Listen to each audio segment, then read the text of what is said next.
വാക്യം 25-ാം അധ്യായത്തിൻ്റെ 4-ാം വാക്യം. പ്രോവർബ്സ് 25:4. വെള്ളിയിൽ നിന്ന് കീടം നീക്കിക്കളഞ്ഞാൽ തട്ടാനും ഉരുപ്പടി കിട്ടും. വെള്ളിയിൽ നിന്ന് കളിമേ നീക്കിവിട്, അപ്പോൾ തട്ടാന് നല്ല ഉടമ പിറന്നു. നെക്സ്റ്റ് വേർഡ്, അടുത്ത വാക്യം വായിക്കാം. രാജാവിൻ മുന്നിൽ ദുഷ്ടരെ നീക്കിവിട്, അപ്പോൾ നമ്മുടെ സിംഹാസനം നീതിയിനാൽ നിലനിൽക്കും. രാജസന്നിധിയിൽ നിന്ന് ദുഷ്ടനെ നീക്കിക്കളഞ്ഞാൽ അവന്റെ സിംഹാസനം നീതിയാൽ സ്ഥിരപ്പെടും. അതെ, ഇംഗ്ലീഷ് വായിക്കുമ്പോൾ take away the dross from the silver. അങ്ങനെയാണെങ്കിൽ take a good vessel for refiner. ആ ശുദ്ധീകരിക്കുന്നവന് നല്ലൊരു ഉരുപ്പടി വെസൽ കിട്ടുമെന്നാണ്. അതുപോലെ തന്നെ take away the wickedness from before the throne, then a righteous kingdom വെളിപ്പെടുമെന്നാണ്. നീതിയുള്ളൊരു രാജ്യം ആൻഡ് എ ത്രോൺ, ഒരു നീതിയുള്ള സിംഹാസനം വെളിപ്പെടും. ഇതാണ് ഈ വാക്യത്തിൻ്റെ അർത്ഥം. ഇത് നമുക്കറിയാം, ശലോമോൻ രാജാവ് എഴുതിയതായൊരു സദൃശമായ പ്രോവർബ്സാണ്. അതായത് വെള്ളിയിൽ നിന്ന് കീടം നീക്കിക്കളഞ്ഞാൽ നല്ലൊരു ഉരുപ്പടി കിട്ടും, ശുദ്ധീകരണം. രണ്ടാമത് ദുഷ്ടനെ നീക്കിക്കളയുക. ദുഷ്ടൻ നമ്മുടെ മുമ്പിൽ ഇരിക്കുന്നിടത്തോളം കാലം അവൻ എന്തെങ്കിലും കുഴപ്പടികൾ ചെയ്തുകൊണ്ടേയിരിക്കും. ദുഷ്ടത സിംഹാസനത്തിനോട് വിരോധമാണ്.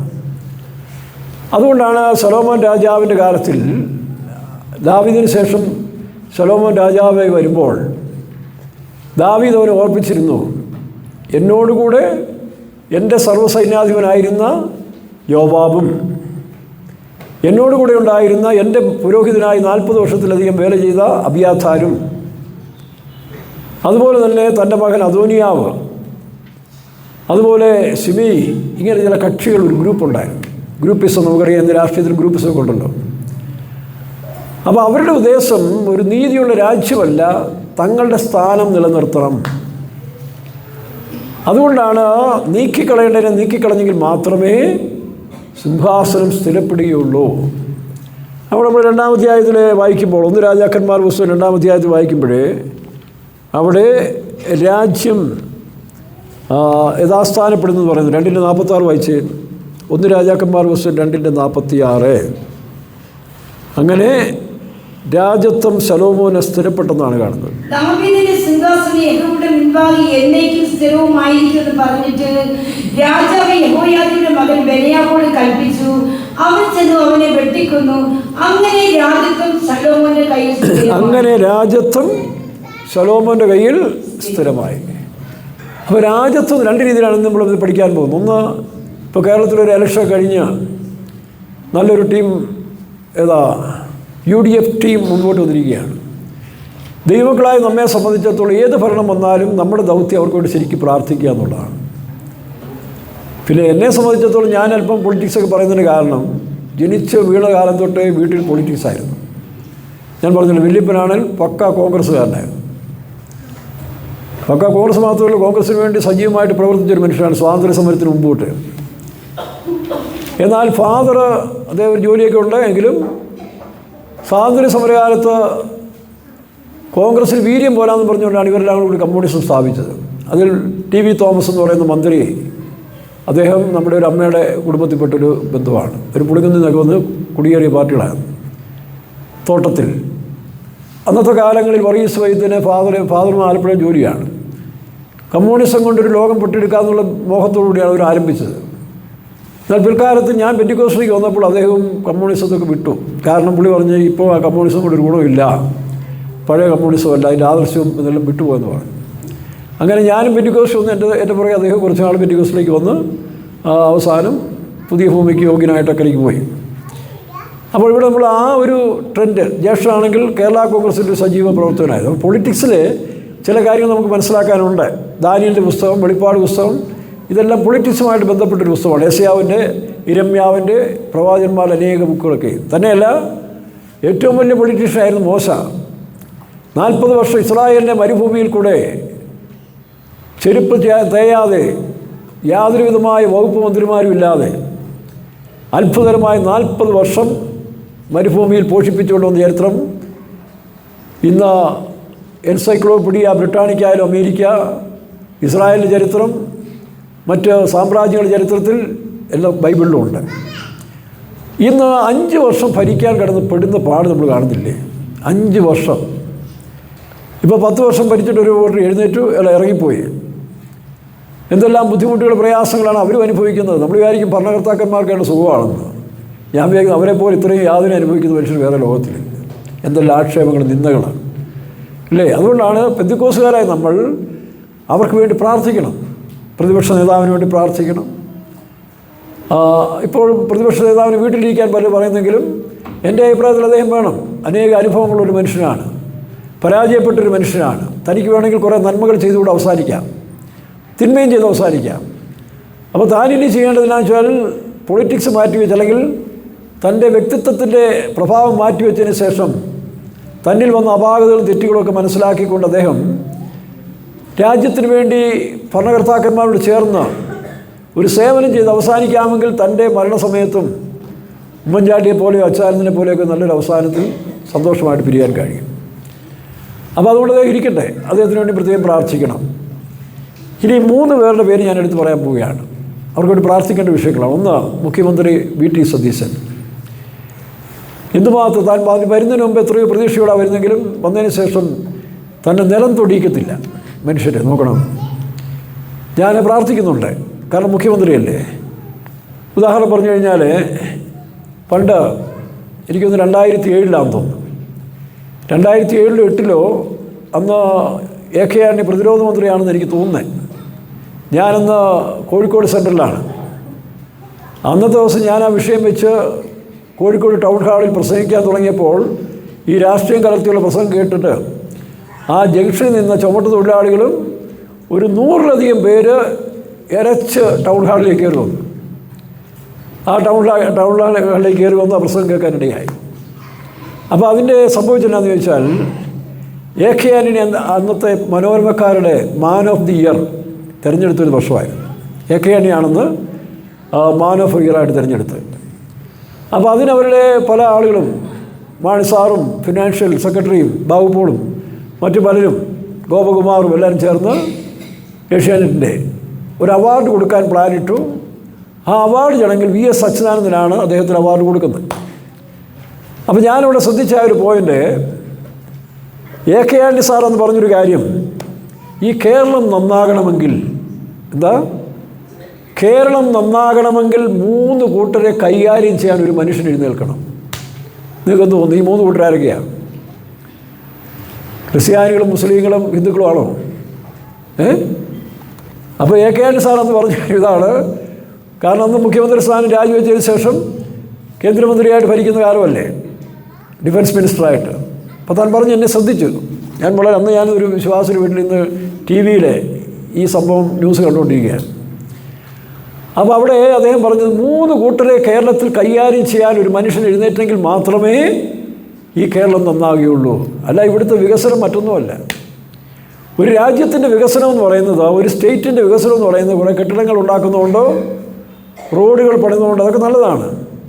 പക്ഷേ 2 കാര്യങ്ങൾ സുവ്യക്തമായിട്ട് മുന്നോട്ട് വന്നെങ്കിൽ മാത്രമേ ഓരോ രാജ്യങ്ങളും സ്റ്റേറ്റും നന്നാകുകയുള്ളൂ. അതിലൊന്നാണ് രാജാവ് എന്ന് പറയുന്നത് ഇന്നത്തെ മുഖ്യമന്ത്രിയോ അല്ലെങ്കിൽ ഭരണകർത്താക്കന്മാർ. അവർ പരിജ്ഞാനവും വിവേകവുമുള്ള മനുഷ്യരായിരിക്കണം.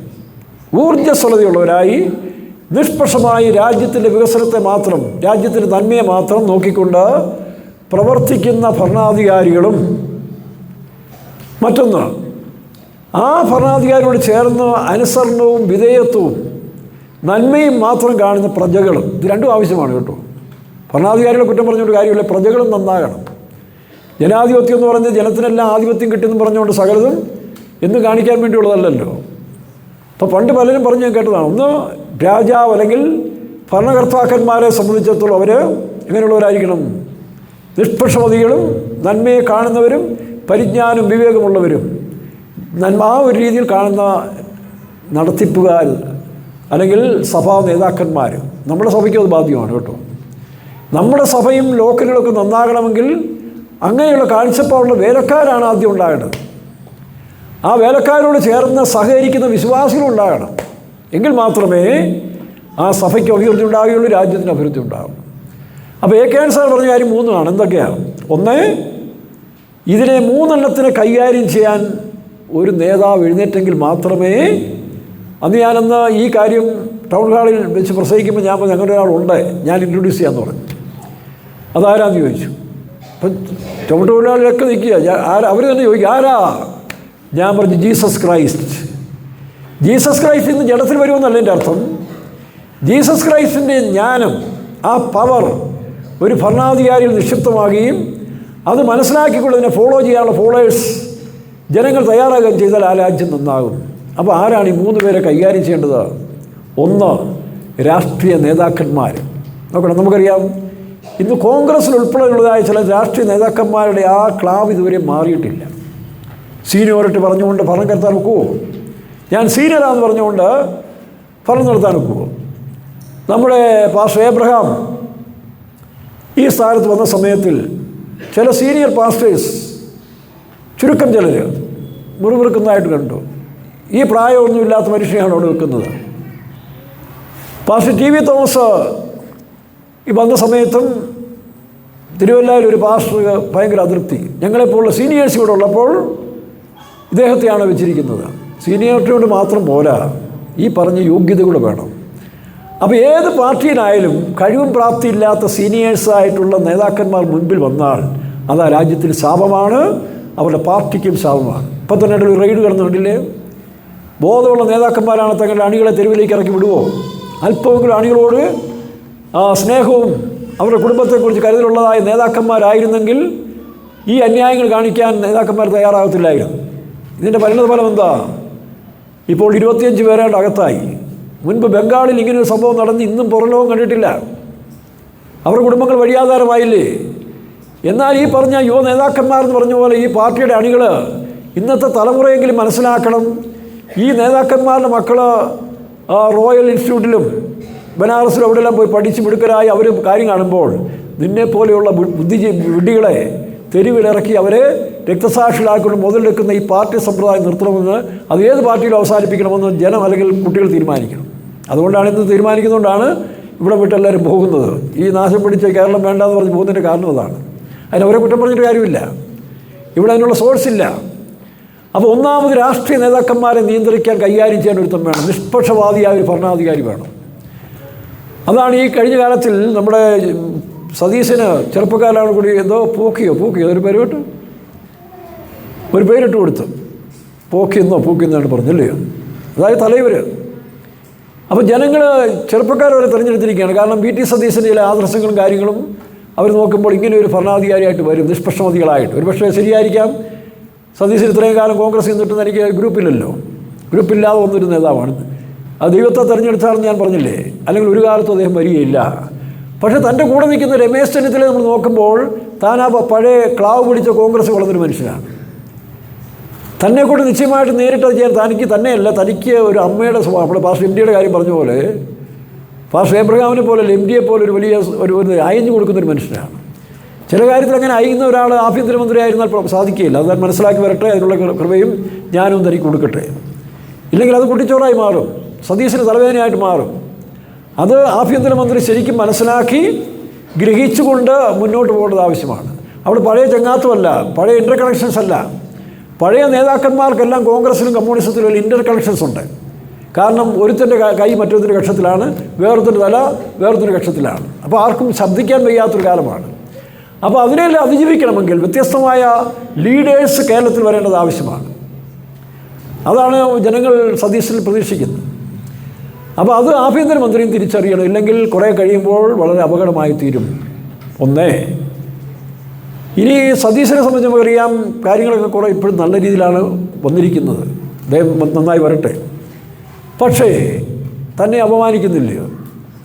ഇവിടെ ഈ ലോകത്തിൽ തൻ്റെ അപ്പൻ്റെ പേര് പറഞ്ഞ മേനോൻ എന്ന് പറഞ്ഞൊരു പേര് പറഞ്ഞതിന് എന്തോ ഒരു ആക്ഷേപം. നോക്കണം, മേനോൻ എന്ന് പറഞ്ഞ എന്താ കുഴപ്പം? നിങ്ങൾക്കറിയാമോ, ഞാനിവിടെ ഒരു സഹോദരൻ തെരുവിലിങ്ങനെ അറിഞ്ഞുകൊണ്ട് നടക്കുന്ന സമയത്തിൽ അദ്ദേഹം മദ്യപിച്ച് ലക്കില്ലകാരമില്ലാതെ പോലീസ് സ്റ്റേഷനിൽ പോയി കിടക്കും. അവസാനം പോലീസുകാരുമായിട്ട് ചങ്ങാത്തമായി പോലീസ് സ്റ്റേഷനിൽ പോയി കിടക്കും. പോലീസുകാർ കൊണ്ടുവന്ന് വീട്ടിൽ കൊണ്ടാക്കും. അങ്ങനെ ഒരു സഹോദരൻ ഉണ്ടായിരുന്നു. കോവിഡ് കാലത്ത് തൻ്റെ കൈയെല്ലാം ഡാമേജായി ഒടിഞ്ഞ് വേല ചെയ്യാൻ വയ്യാതെ എൻ്റെ അടുത്ത് വന്നു. പാസ്റ്ററെ പ്രാർത്ഥിക്കണം, എനിക്ക് വേണ്ടി പ്രാർത്ഥിക്കണം. ഏതായാലും പ്രാർത്ഥിച്ച് ഒരു സഹായമൊക്കെ ചെയ്ത് താനേതായാലും കൈക്ക് സൗഖ്യമായി. പിന്നീട് ഈ കഴിഞ്ഞ നാളുകളൊക്കെ ഇവിടെ വന്ന് പണി ചെയ്യുകയും കാര്യങ്ങൾ സഹകരിക്കുകയും ചെയ്തുകൊണ്ടിരിക്കുകയാണ്. അപ്പോൾ ഞാൻ പറഞ്ഞു, തൻ്റെ പേര് മാറ്റാൻ പോവുകയാണ്. വേറൊരു പേരായിരുന്നു. ഇനി തൻ്റെ പേര് മേനോൻ എന്നാക്കാൻ പോകാൻ. മേനോൻ. ഈ മേനോൻ എന്ന് പറഞ്ഞപ്പോൾ മേനോൻ ജാതി എന്നുള്ളതല്ല ഞാൻ കണ്ടത്. ആ മേനോൻ എന്ന് പറയാൻ എനിക്ക് രണ്ട് കാര്യങ്ങൾ, മേനോൻ എന്ന വാക്കിന് എനിക്ക് വലിയ രണ്ട് കാര്യങ്ങൾ ഇഷ്ടമാണ്. ഒന്ന്, എൻ്റെ ചെറുപ്പത്തിൽ ഞാൻ പറഞ്ഞില്ലയോ, ഫാദർ കമ്മ്യൂണിസ്റ്റ് പാർട്ടിയായിട്ടൊരു ബന്ധമുണ്ടായിരുന്നുകൊണ്ട് മുഖ്യമന്ത്രി സി അച്യുതമേനോൻ ഉൾപ്പെടെ പല നേതാക്കന്മാരുമായിട്ട് ബന്ധപ്പെടാൻ ഒരു സാഹചര്യം ഉണ്ടായിട്ടുണ്ട്. അദ്ദേഹത്തെ പോലെ ഇന്ന് കേരളം കണ്ടിട്ടുള്ളതിൽ ഏറ്റവും ശ്രേഷ്ഠനായൊരു മുഖ്യമന്ത്രി ഇതുവരെ ഉണ്ടായിട്ടില്ല, ഇനി ഉണ്ടാകട്ടെ. ആ മേനോൻ എന്ന് പറയുന്നൊരു മനസ്സിൻ്റെ കോൺസെപ്റ്റ് എളുപ്പമുണ്ട്. അച്യുതമേനോൻ എന്ന് പറയുന്ന, അല്ല ജാതിയിലല്ല ഞാൻ നോക്കുന്നത്. രണ്ടാമത്, ബോംബെയിൽ നരേന്ദ്ര കൃഷ്ണമേനോൻ എന്ന് പറഞ്ഞ ഒരു മനുഷ്യനുണ്ടായിരുന്നു. അദ്ദേഹം ഈ പറഞ്ഞ പോലെ ചിന്മയാനന്ദ മിഷൻ, ചിന്മയാനന്ദ സ്വാമിയുടെ അനന്തരവനാണ്. അദ്ദേഹം ബ്രിട്ടീഷ് റോയൽ നേവിയിലെ പത്തോളിസ്റ്റായിട്ട് ഡോക്ടറായിട്ട് വേല ചെയ്യുന്ന സമയത്തിൽ കല്യാണം കഴിക്കാതെ ജീവിതം സുഖിക്കാനുള്ളതാണെന്ന് പറഞ്ഞ് എപ്പോഴും നല്ല ഹൈ ക്വാളിഫൈഡ് വിസ്കിയും ബ്രാൻഡിയും രണ്ട് കൈത്തണ്ടയിൽ സുന്ദരിമാരെയും കൊണ്ട് നടക്കുന്നൊരു മനുഷ്യനായിരുന്നു. കണ്ടാലും ഭയങ്കര യോഗ്യത, സായിപ്പിനെ വെല്ലുന്ന ഹാൻസന്മാർ. അങ്ങനെ ജീവിച്ചൊരു മനുഷ്യന് ബ്രിട്ടീഷുകാർ ഒരു ബംഗ്ലാവെല്ലാം കൊടുത്തിരുന്നു. ആ ബംഗ്ലാവിൻ്റെ തൂണ് പിച്ചള കൊണ്ടുള്ള തൂണായിരുന്നു, കണ്ണാടി പോലെ കാണാം മുഖം. ഈ മനുഷ്യൻ ജോലി കഴിഞ്ഞ് കുതിരപ്പുറത്ത് ബോംബെയുടെ തെരുവിൽ കൂടെ ഇങ്ങനെ വൈകുന്നേരം ഒരു യാത്രയുണ്ട്. അങ്ങനെ യാത്ര ചെയ്ത് പോകുന്ന സമയത്തിൽ നമ്മുടെ ഒരു ഉപദേശി എന്നൊരു തെരുവിൽ നിന്ന് സുവിശേഷം പ്രസംഗിക്കുകയാണ്. ആ സുവിശേഷം പ്രസംഗിക്കുമ്പോൾ താനിതൊന്നും അറിയാതെ കൈ ചൂണ്ടിക്കൊണ്ട്, പാപിയായി നീ കുഷ്ഠരോഗിയാണ്, കാരണം പഴയ നിയമത്തിൽ അങ്ങനെ ഒരു വാക്യമുണ്ട്, കുഷ്ഠരോഗി പാളയത്തിന് പുറത്തു പോകണം. പാപിയായി നീ കുഷ്ഠരോഗിയാണെന്ന് ഇങ്ങനെ കൈ ചൂണ്ടിയപ്പോൾ ഈ നരേന്ദ്ര കൃഷ്ണമേനോൻ നേരെ കൈയുടെ മുന്നിൽ വന്ന് കുതിരപ്പുറത്തിരിക്കുന്ന സമയത്താണ്. പുള്ളിയാണ് ഒരു ഭയങ്കര ഒരു മുൻകോപിയായ മനുഷ്യരാണ്. കുതിരപ്പുറത്തുനിന്ന് ചാടി ഇറങ്ങി ഈ ഉപദേശിക്ക് രണ്ടടി അടിക്കേണ്ടി വരും, ഒറ്റയടിക്ക് ഉപദേശിച്ച് താഴെ പോയി. പുള്ളിയുടെ ആ ഗാംഭീര്യമെല്ലാം കണ്ട് മനുഷ്യൻ നിശ്ചലമായി അടിച്ച് താഴെ വീട് ബോധം കെട്ടി കിടക്കുന്ന ഉപദേശിയെ നമ്മുടെ ആൾക്കാരെടുത്തുകൊണ്ട് പോയി പ്രാർത്ഥിച്ച് പുള്ളി എഴുന്നേറ്റു. പക്ഷേ നരേന്ദ്ര കൃഷ്ണമേനോൻ തിരിച്ച് ബംഗ്ലാവിൽ ചെന്ന്, താൻ ഡോക്ടറല്ലേ, താൻ കൈ നെറ്റിയിലെന്തോ ഇങ്ങനെ തടയുന്നു. ഉടനെ പോയി ആ പിച്ചള തൂണിൽ പോയി നോക്കിയപ്പോൾ നെറ്റിയിൽ കുഷ്ഠം. നോക്കണം, ഇത്രയും ശരീരത്തെ സ്നേഹിച്ച് ലാളിച്ചുകൊണ്ടിരുന്നൊരു മനുഷ്യൻ കുഷ്ഠരോഗം പിടിപ്പെട്ടാൽ എന്തായിരിക്കും? ഉള്ളി അവിടെ കിടന്ന് അലറി തലയിട്ട് പിച്ചള തൂണിലിട്ട് 2-3 അടി അടിച്ചു. അങ്ങനെ അടിച്ച സമയത്തിൽ പൊട്ടിപ്പോണ്ടതാണ്. പെട്ടെന്ന് ഒരു ശബ്ദം കേട്ടു, മേനോൻ. അപ്പോൾ യേശുക്രിസ്തു വിളിച്ചൊരു പേരാണ് മേനോൻ, കേട്ടോ. അതുകൊണ്ട് സതീശൻ ആ പേര് ഇറങ്ങട്ടെ, ഇനിയിപ്പോൾ സതീശൻ മേനോൻ എന്നറിയപ്പെടട്ടെ, ഞങ്ങൾ പ്രഖ്യാപിച്ചിരിക്കുകയാണ്, കേട്ടോ. മേനോൻ എന്ന് പറയുന്നത് അങ്ങനെ, അതാണ് എനിക്ക് ആ മേനോട് ഇഷ്ടം പറഞ്ഞത്. ദൈവം യേശുക്രിസ്തു നരേന്ദ്ര കൃഷ്ണമേനോനെ വിളിച്ചു, Menon, what are you doing? നീ എന്താ ചെയ്യുന്നത് ചോദിച്ചു. ഞെട്ടിപ്പോയി. Who are you? നീ ആരാണെന്ന് ചോദിച്ചു. Yes, I am Jesus, healer. നിന്നെ സൗഖ്യമാക്കാൻ വന്ന യേശുവാണ്. ആ മനുഷ്യ കർത്താവ് സൗഖ്യമാക്കി, ജോലി രാജിവെച്ചു. താൻ ബോംബെയിൽ വിശ്വാസിയായതിനു ശേഷം സുവിശേഷ വേലയ്ക്ക് വന്ന് ബോംബെ വില്ലപ്പെറലയിൽ താൻ നടക്കുമ്പോൾ താൻ പോയി അനേക ആളുകൾക്ക്, ഒരു വെളിയിൽ നിന്ന് ഒരു മിനിസ്റ്റർ ബോംബെയിൽ ട്രീറ്റ്മെൻറ്റ് നടക്കുമ്പോൾ താൻ പോയി പ്രാർത്ഥിച്ച ഒരു സൗഖ്യമായി. അമേരിക്കൻ ടൈംസ് പോലും അവിടുന്ന് വന്ന്, ബ്രിട്ടനിലെ ന്യൂസുകാരുമൊക്കെ വന്ന് തന്നെ റിപ്പോർട്ട് ചെയ്ത് തൻ്റെ പേരെല്ലാം പല മാസികയിൽ വന്നതാണ്. അപ്പോൾ ഈ മനുഷ്യരുടെ കേരളത്തിൽ വരുമ്പോൾ ഞാനുമായിട്ട് വിസിറ്റിങ്ങിന് പോകും. എന്നെ വലിയ ഇഷ്ടമാണ്. ഞാനും ആരംഭ സൂരത്ത് നിൽക്കുന്ന ആളല്ലേ. അപ്പോൾ ഇദ്ദേഹം കുറേ കാര്യങ്ങളൊക്കെ പറയും. അതിലൊന്നാണ് എന്ന് പറഞ്ഞ്, ഞാൻ നരേന്ദ്ര കൃഷ്ണമേനോനായിരുന്നു, Menon, but now I am me none. അതാണ് എൻ്റെ പേര്, ഞാനൊന്നുമില്ല. നോക്കണം. അപ്പം മേനോൻ എന്നുള്ള വാക്കിന് രണ്ടർത്ഥമുണ്ട്. ഒന്ന് മേനോൻ, മറ്റൊന്ന് മീ നൺ, ഞാനൊന്നുമില്ല. താനെപ്പോഴും പറയും I am me none, Menon, me none, me none മേൻ. അങ്ങനെ താഴ്ത്തിയ ഒരു മനുഷ്യനേക്ക് മാതൃകയായി കാണാൻ കഴിഞ്ഞിട്ടുണ്ട്. അദ്ദേഹം 88 വയസ്സിലെങ്ങാണ്ടാണ് മരിച്ചത്. തനിക്ക് ഒരു ആഡംബരം, താൻ ഇത്രയും ആഡംബരത്തിൽ ജീവിച്ചൊരു മനുഷ്യൻ ഒരു എളിമത്തത്തിൽ ബോംബെയിൽ അവിടെ ആകെ ഒരു മുറിയേ ഉള്ളായിരുന്നു. ആ ഹാളിൻ്റെ ഒരു മൂല കിടന്ന് ഉറങ്ങുമായിരുന്നു. ചിന്മയാനന്ദ സ്വാമിയെ കണ്ട് തൻ്റെ സാക്ഷിയൊക്കെ പറഞ്ഞിട്ടുണ്ട്. അനേക മനുഷ്യൻ്റെ ലോകത്തിൻ്റെ വിവിധ ഭാഗങ്ങളിൽ ഉള്ള മനുഷ്യൻ, ബോംബെയല്ലേ അങ്ങനെ ഒരു മനുഷ്യൻ.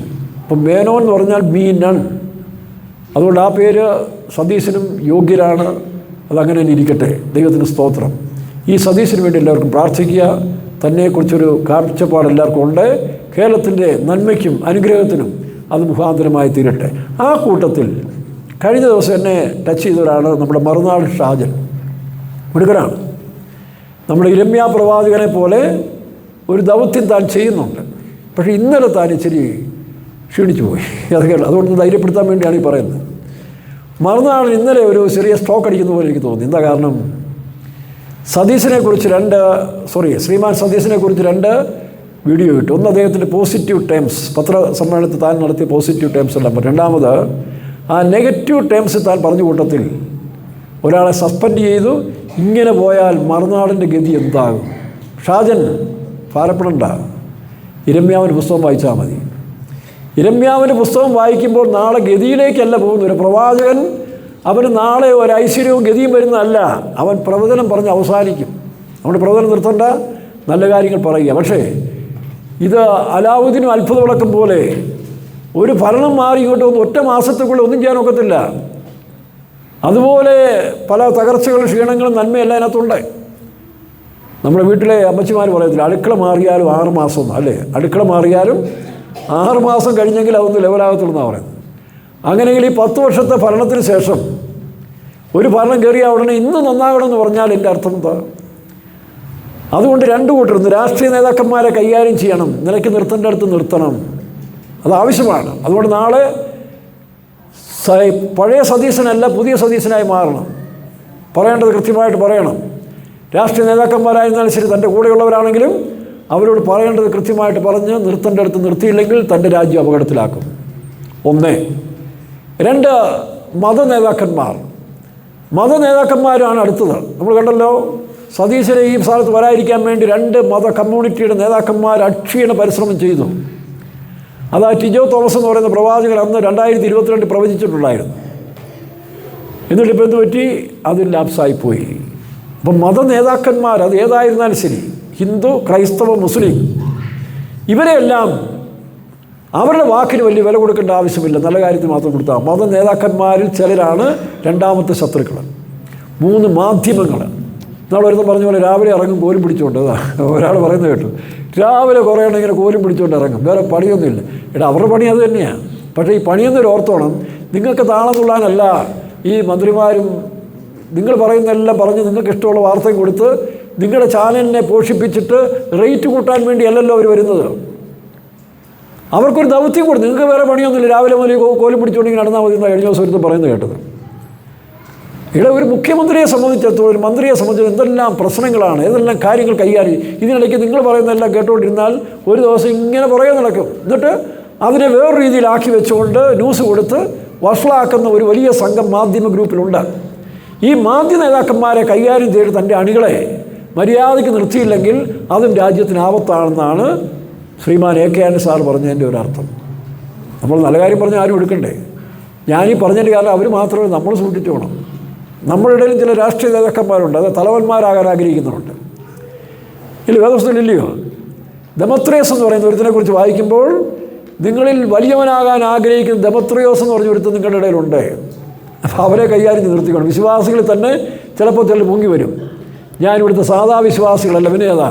നെയ്റോസ്റ്റ് വിശ്വാസി കേട്ടോ, സാധാ ദോശയല്ല. പിന്നെയോ ചിലർ പെട്ടെന്ന് തോന്നും ഞാൻ സാധാ ദോശയല്ല നെയ്റോസ്റ്റാണ്. ഇച്ചിരി നെയ്യ് പോറ്റിയാൽ ദോശയുടെ സ്വഭാവം മാറുമോ? മാവൊന്നും തന്നെയല്ലേ കണ്ടോ വയ്ക്കും. യോഹന്നാൻ്റെ ലേഖനം 3-ലോ 2-ലോ ഉണ്ട്. ദമത്രിയോസ് ഞങ്ങളോട് എതിർത്ത് നിൽക്കുന്നു. അത് സുവിശേഷ വേലയിലുണ്ട്, പാസ്റ്റർമാരുടെ ഞങ്ങളുടെ കൂട്ടത്തിലുണ്ട്. ചുമ്മാ ചില പുള്ളികൾ ചേർന്ന് ഷൈൻ ചെയ്യാൻ വേണ്ടി, അല്ലെങ്കിൽ സാത്താൻ്റെ ആത്മാവിൽ കയറിക്കൊണ്ട് നേതാവാകാൻ ആഗ്രഹിക്കുന്ന പാസ്റ്റർമാരും വിശ്വാസികളും ചില സഭയിലുണ്ട്. അപ്പോൾ അവരെ കൈകാര്യം ചെയ്യുന്ന വിധത്തിൽ ദൈവാത്മാവ് കൈകാര്യം ചെയ്തില്ലെങ്കിൽ, അല്ലെങ്കിൽ നമ്മൾ നടത്തിപ്പാൽ നിർത്തിയില്ലെങ്കിൽ ആ സഭയ്ക്ക് അത് ശാപമായി തീരും. കണ്ടോ? സഭയ്ക്ക് ഞാൻ ഒന്ന് എഴുതിയിരുന്നു, എങ്കിലും എങ്കിലും അവരിൽ പ്രധാനിയാകുവാൻ ആഗ്രഹിക്കുന്ന ദിയോത്രിയഫസ്. ഇപ്പം സഭയിൽ ചില ദിയോത്രിയഫസിൽ കാണും, രാഷ്ട്രീയത്തിൽ കാണും, കോൺഗ്രസ്സിൽ കാണും, മന്ത്രിസഭയിൽ കാണും. ഈ ദിയോത്രിയഫസിനെ കണ്ടുപിടിച്ചിട്ട് അതിൻ്റെ കാര്യങ്ങൾ മനസ്സിലാക്കി കൊടുക്കാൻ അവന് നിർത്താനും മുന്നിൽ നിൽക്കുന്നവർക്ക് സാധിക്കില്ല. വായിക്കാം, താട്ട് വൈര്. കൂട്ടാക്കുന്നില്ല, അവർ നടത്തിപ്പിനെ അല്ലെങ്കിൽ ഫലത്തിന് മുന്നിരിക്കുന്നവരെ കൂട്ടാക്കത്തില്ല. അടുത്തത് നോക്കണം, അവരുടെ പണി എന്താ? ദുർവാക്കുകൾ പറയുക. മനസ്സിലാകുന്നു? ഈ ജേർണലിസം എന്ന് പറയുന്നത് ജേർണലിസം അല്ല. ജേർണലിസം എന്ന് പറയുന്നത് ജേർണലിസമായി മാറരുത്. കഴിഞ്ഞ സമയം നമ്മൾ കണ്ടില്ലേ, കോടികൾ വാങ്ങിച്ച് കൈക്കൂലി വാങ്ങിച്ച് ഒരു പക്ഷപാതം കാണിച്ച ഈ മാധ്യമങ്ങളെ കൈകാര്യം ചെയ്യാൻ ഇന്നത്തെ ഗവൺമെൻറ് ശക്തമായിട്ട് നിൽക്കണം. അല്ലെങ്കിൽ അത് ഇത് പറഞ്ഞ പോലെ കുറ്റം പറഞ്ഞ് വെറുതെ ആക്ഷേപം ഉണ്ടായിക്കൊണ്ടിരിക്കും. എത്ര മാധ്യമങ്ങൾ കൈക്കൂലി വാങ്ങിച്ചുകൊണ്ട് കഴിഞ്ഞ പ്രാവശ്യം കോടികൾ വാങ്ങിച്ചു എന്തെല്ലാം അനാവശ്യങ്ങളെ പറഞ്ഞ്. അപ്പോൾ ഈ മാധ്യമങ്ങൾ എന്ന് പറഞ്ഞാൽ വലിയ സംഭവമൊന്നുമല്ല. ഇവിടെ കോർട്ടിലെ ജഡ്ജിമാർ പോലും വേറെ രീതിയിൽ മാറിക്കൊണ്ടിരിക്കുന്നൊരു കാലമാണിപ്പം. അപ്പോൾ അങ്ങനെ ദുഷ്ടൻ്റെ സ്വാധീനം വളരെ ശക്തമായി പ്രവർത്തിക്കുന്നൊരു കാലത്തിൽ ഈ 3 ഗ്രൂപ്പിനെയും കൈകാര്യം ചെയ്യാൻ വി ടി സതീശന് കൃപ തരട്ടെ. യാതൊരു ദാക്ഷിണ്യം കാണിക്കരുത്. അവരെ കൊല്ലണമെന്നല്ലല്ലോ, അത് ജ്ഞാനത്തോടെ ബുദ്ധിയോടെ എങ്ങനെ കൈകാര്യം ചെയ്യണമെന്നുള്ളത് ഒരു പാഠമാണ് നമ്മളിപ്പോൾ എടുക്കാൻ പോകുന്നത്. അത് സഭയിലായാലും അങ്ങനെയാണ്.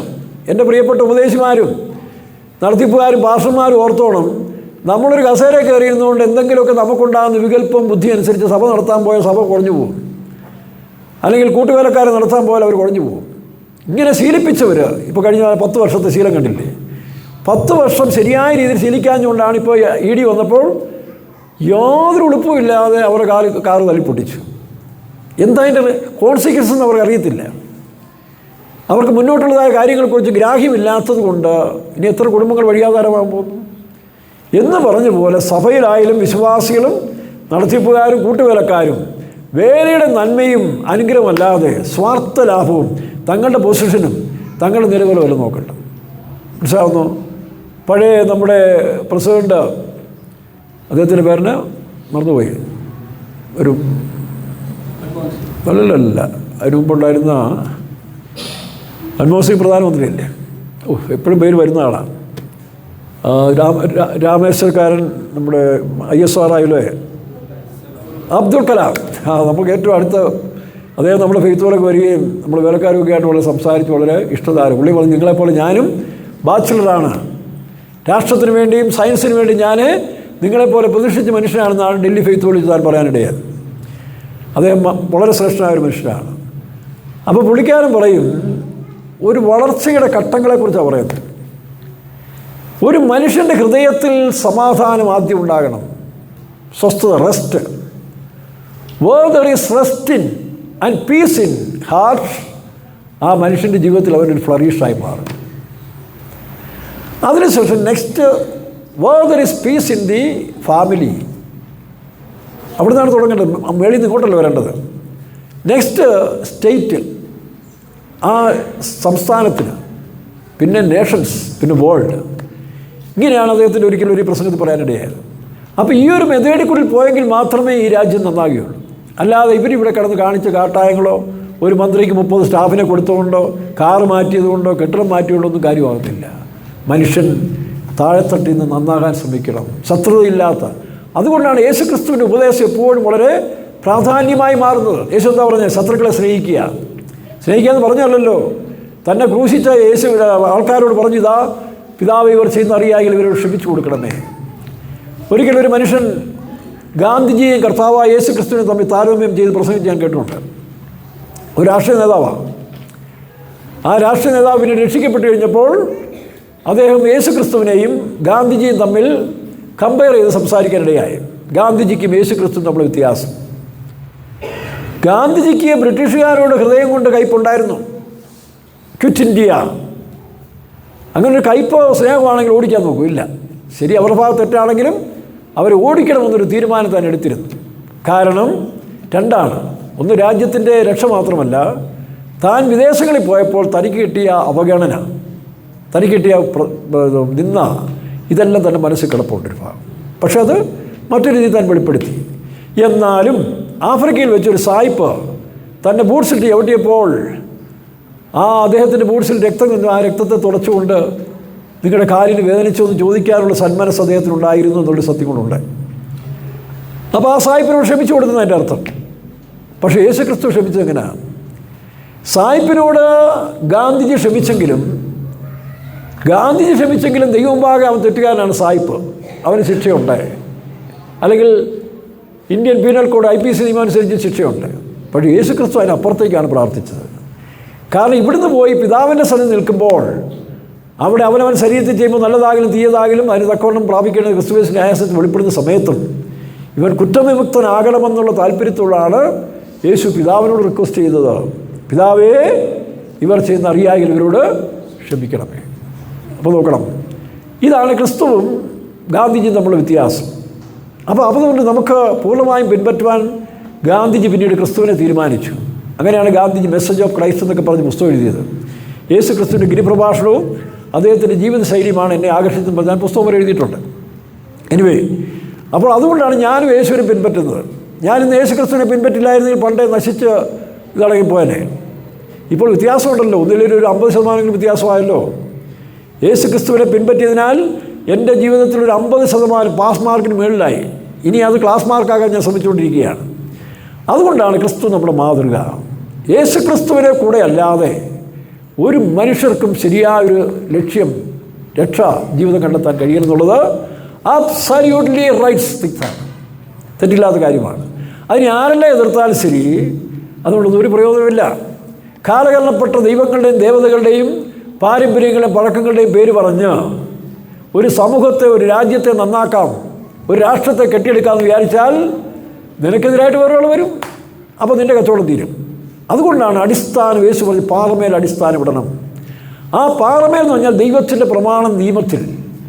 ഇപ്പോൾ ഒരു മനുഷ്യൻ തെറ്റ് ചെയ്യുമ്പോൾ അവനെ വിസ്തരിക്കുന്നത് IPC ഇന്ത്യൻ കോഡ് അനുസരിച്ചാണ്. അപ്പോൾ ആ നിയമങ്ങൾ വായിച്ച് പഠിച്ചിട്ട് അത് ചെയ്യാതിരിക്കാമെങ്കിൽ, ആ തെറ്റ് ചെയ്യാതിരിക്കാമെങ്കിൽ അവനെ ശിക്ഷിക്കാൻ ഒക്കത്തില്ല. ഈ നിയമങ്ങളാണ് ബ്രിട്ടീഷ് നിയമങ്ങളിൽ നിന്ന്, അല്ലെങ്കിൽ ബൈബിളിൽ നിന്ന്, മോശയുടെ നിയമങ്ങളിൽ നിന്നാണ് ബ്രിട്ടീഷുകാർ ഈ ഇതെല്ലാം പാസ്സാക്കിയത്. അതിൻ്റെ പിന്തുടർച്ച തന്നെയാണ് ഇന്ത്യൻ പീനൽ കോഡ്. മോശയ്ക്ക് കൊടുത്ത ആവർത്തന പുസ്തകത്തിലെ ന്യായപ്രമാണത്തെ ബേസ് ചെയ്ത് തന്നെയാണ് സകല ലോകത്തിലെ പ്രമാണങ്ങളും എഴുതി വച്ചിരിക്കുന്നത്. അപ്പോൾ അങ്ങനെയെങ്കിൽ നാം ബൈബിൾ ശരിയായി വായിക്കുകയും ദൈവത്തിൻ്റെ വചനമനുസരിച്ച് നമ്മളെ സമർപ്പിക്കുകയും ചെയ്താൽ നമ്മൾ ഈ ലോകത്തിൽ മാത്രമല്ല വരും കാലത്തിൽ കൂടെ ശിക്ഷയില്ലാത്തവരായി നമുക്ക് ജീവിക്കാൻ കഴിയും.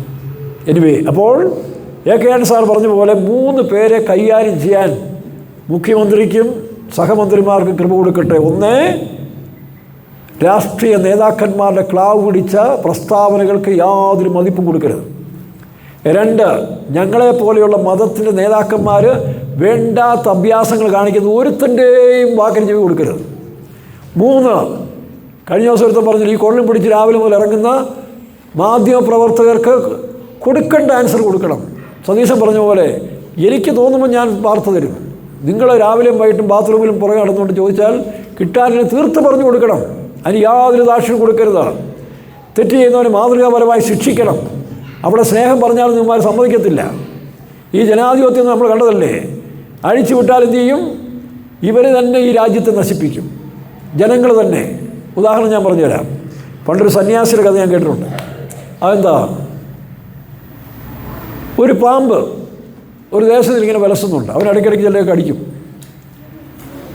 അപ്പോൾ ദേശക്കാർക്ക് ഭയമായി. ഈ പാമ്പിനെ കൊണ്ട് പൊറുതി പൊട്ടിയെന്ന് പറഞ്ഞുകൊണ്ട് ഒരു ദിവസം ഇരിക്കുമ്പോഴാണ് ഒരു സന്യാസി അതുവഴി വന്നത്. അപ്പോൾ ആ സന്യാസിയോട് പറഞ്ഞത്, ഇവൻ ഞങ്ങളെ കടിക്കുന്നുണ്ട്, അതുകൊണ്ട് എന്ത് ചെയ്യരുത് അവരോട് പറ. സന്യാസി പറഞ്ഞ പാമ്പ് കേൾക്കും. അതുകൊണ്ട് ഞങ്ങളെ ആരെയും കടിക്കരുതെന്ന് പറയാൻ പറഞ്ഞു. അപ്പോൾ സന്യാസി പാമ്പിനോട്, ഇനി ആരെയും കടിക്കരുത് കേട്ടോ, ആർക്കും ഉപദ്രവം വരുത്തരുത്. ഈ പാമ്പ് സന്യാസിയുടെ വാക്ക് കേട്ടുകൊണ്ട് മാളത്തിൽ പോയി ഒളിച്ചു. മറ്റതിനെ പേടിച്ചെല്ലാവരും ഭക്ഷണം കൊടുക്കും, അത് കൊടുക്കും, ഇതെല്ലാം ചെയ്തുകൊണ്ടിരുന്നതാണ്. ഈ മാളത്തിൽ പോയി ഒളിച്ചവന് പിന്നെ ഒന്നും കിട്ടാതായി. അവൻ സന്യാസിയെ പേടിച്ചിട്ടാണ്, സന്യാസിയെ ഭയന്നും ബഹുമാനിച്ചു. ഇനി അവൻ തല കാണിക്കുമ്പോൾ ഈ പിള്ളേരും നാട്ടുകാരും പടിയെടുത്ത് അടിക്കുക, ഇവൻ ഒരു പരുവമായി ക്ഷീണിച്ച് അവസനായി ഒരു മരച്ചോട്ടി കിടക്കും. വീണ്ടും ആ സന്യാസി അതുവഴി വന്നു. അപ്പോൾ സന്യാസി ചോദിച്ചു, നിനക്കെന്ത് പറ്റിയിടാന്ന് ചോദിച്ചു. അങ്ങല്ലേ പറഞ്ഞത് കടിക്കരുതെന്ന്. അപ്പം ഞാൻ കടിക്കാതിരിക്കുമ്പോൾ തന്നെ ഇവന്മാർ എന്നെ ഉപദ്രവിക്കുക. എനിക്ക് വിഷമം കിട്ടുന്നില്ല ഈ പരിപാടി. എടാ, ഞാൻ നിന്നോട് കടിക്കരുതെന്നല്ലേ പറഞ്ഞുള്ളൂ. നിനക്ക് ദൈവം തന്നൊരു ഗിഫ്റ്റാണ് ചീറ്റുക. നീ ചീറ്റണം. മുഖ്യമന്ത്രി അല്ലെ പ്രതിപക്ഷ നേതാവായിരുന്ന VT സതീശനല്ല ഇനി എന്ന് വിചാരിച്ചോണം. അല്ലെങ്കിൽ രമേശ് ചെന്നിത്തല പഴയ രമേശ് ആകരുത്. ആഭ്യന്തരമന്ത്രിയായി കഴിഞ്ഞ ഉമ്മൻചാണ്ടിയുടെ കാലത്ത് പോലല്ല. അത് തിരിച്ചറിഞ്ഞ് ഭരിച്ചെങ്കിൽ മാത്രമേ ഈ കോൺഗ്രസിന് നിലനിൽപ്പുണ്ടെങ്കിൽ മറ്റേ കക്ഷിക്കാർ ഇവരെ കാലുവാരി ദൂരെ കളയും. അവർ മാത്രമല്ല, ഈ കോൺഗ്രസിൽ തന്നെ കാലുവാരികൾ ഒരുപാടുണ്ടല്ലോ, നമുക്കറിയാം. അതുകൊണ്ട് വളരെ സൂക്ഷിച്ച് ദൈവമക്കളായ നമ്മൾ ഈ നല്ല ഭരണത്തിന് വേണ്ടി ഇവർക്ക് വേണ്ടിയെല്ലാം ശക്തമായി പ്രാർത്ഥിക്കണം. എന്ന് പറഞ്ഞ പോലെ മാധ്യമക്കാരെയും നാട്ടുകാരെയും ഇനി പ്രസാദിപ്പിക്കാനധികം പോകരുത്. അവർക്ക് ഇഷ്ടമുള്ള രീതിയിൽ സംസാരിക്കാനല്ല മുഖ്യമന്ത്രി. തൻ്റെ പൊസിഷനിൽ ഇരുന്നുകൊണ്ട് ചീറ്റൻ്റെ അടുത്ത് ചീറ്റണം, കടിക്കാൻ പോകരുത്. ഏതാ സന്യാസി പറഞ്ഞോട് കടിക്കാൻ പോകണ്ട. പക്ഷേ ചീറ്റൻ്റെ അടുത്ത് ചീറ്റിയില്ലെങ്കിൽ എവർ സാറിൻ്റെ തലകൊണ്ട് അടിച്ചു പൊട്ടിക്കും. ആ പാർട്ടികളാണ് നമ്മുടെ നാട്ടിലെ നാട്ടുകാരും പാർട്ടിക്കാരും. കോൺഗ്രസും കമ്മ്യൂണിസ്റ്റും എല്ലാം കണക്കാണ്. അവിടെ ദൈവം അദ്ദേഹത്തിന് കൃപ കൊടുക്കട്ടെ. കാരണം നമ്മളെല്ലാം ഒരുപാട് പ്രാർത്ഥിച്ച് ഇങ്ങനൊരു ഭരണം വന്നെങ്കിൽ പെന്തിക്കോസുകാരും ദൈവമക്കളും വളരെ ശക്തമായി പ്രാർത്ഥിക്കണം. ഇനി ഒരു കാര്യം അത് വായിച്ചേ. വെള്ളിയിൽ നിന്ന് കീടം നീക്കിക്കളയുക. അപ്പോൾ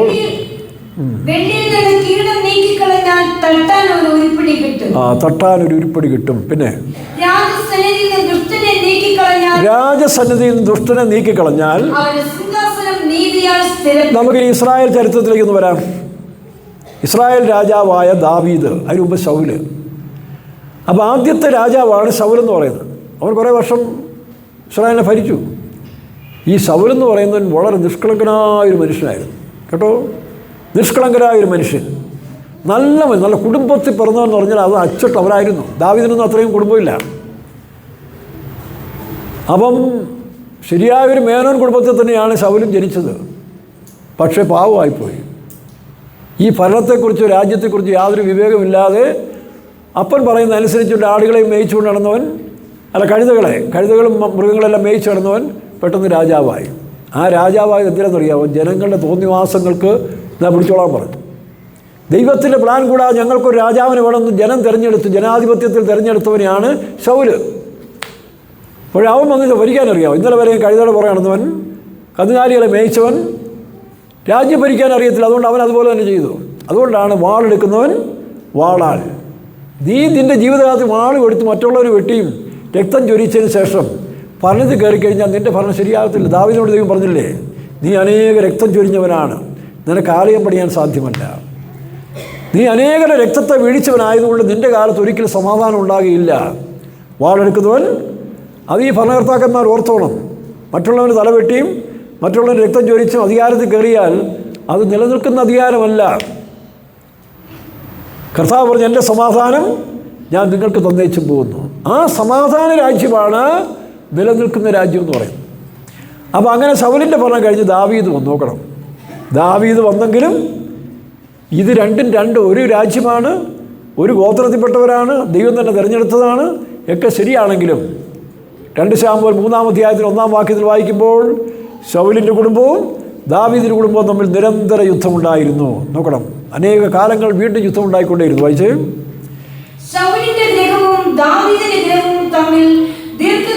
ദീർഘകാലം. അതുകൊണ്ട് മറുനാൾ ഷാദിൻ വിചാരിക്കുന്ന പോലെ പെട്ടെന്ന് ഇങ്ങോട്ട് സതീശൻ വന്നതുകൊണ്ട് ഇതെല്ലാം ഫ്ലറിഷായ രാജ്യമാകുമെന്ന് വിചാരിക്കരുത്.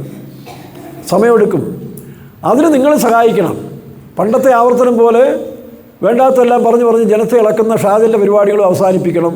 എന്നാൽ ഇതാർക്കെങ്കിലും ഷാദിന് അയച്ചു കൊടുക്കണേ കേട്ടോ. എന്നിട്ട് ഇരമ്യാ പ്രവചനം ഒന്ന് വായിച്ച് മനസ്സിലാക്കി തൊട്ട് പുറകെ യെശയ്യാ പ്രവചനം വായിക്കണം. അപ്പോൾ പുതിയ പ്രവചനങ്ങൾ കിട്ടും.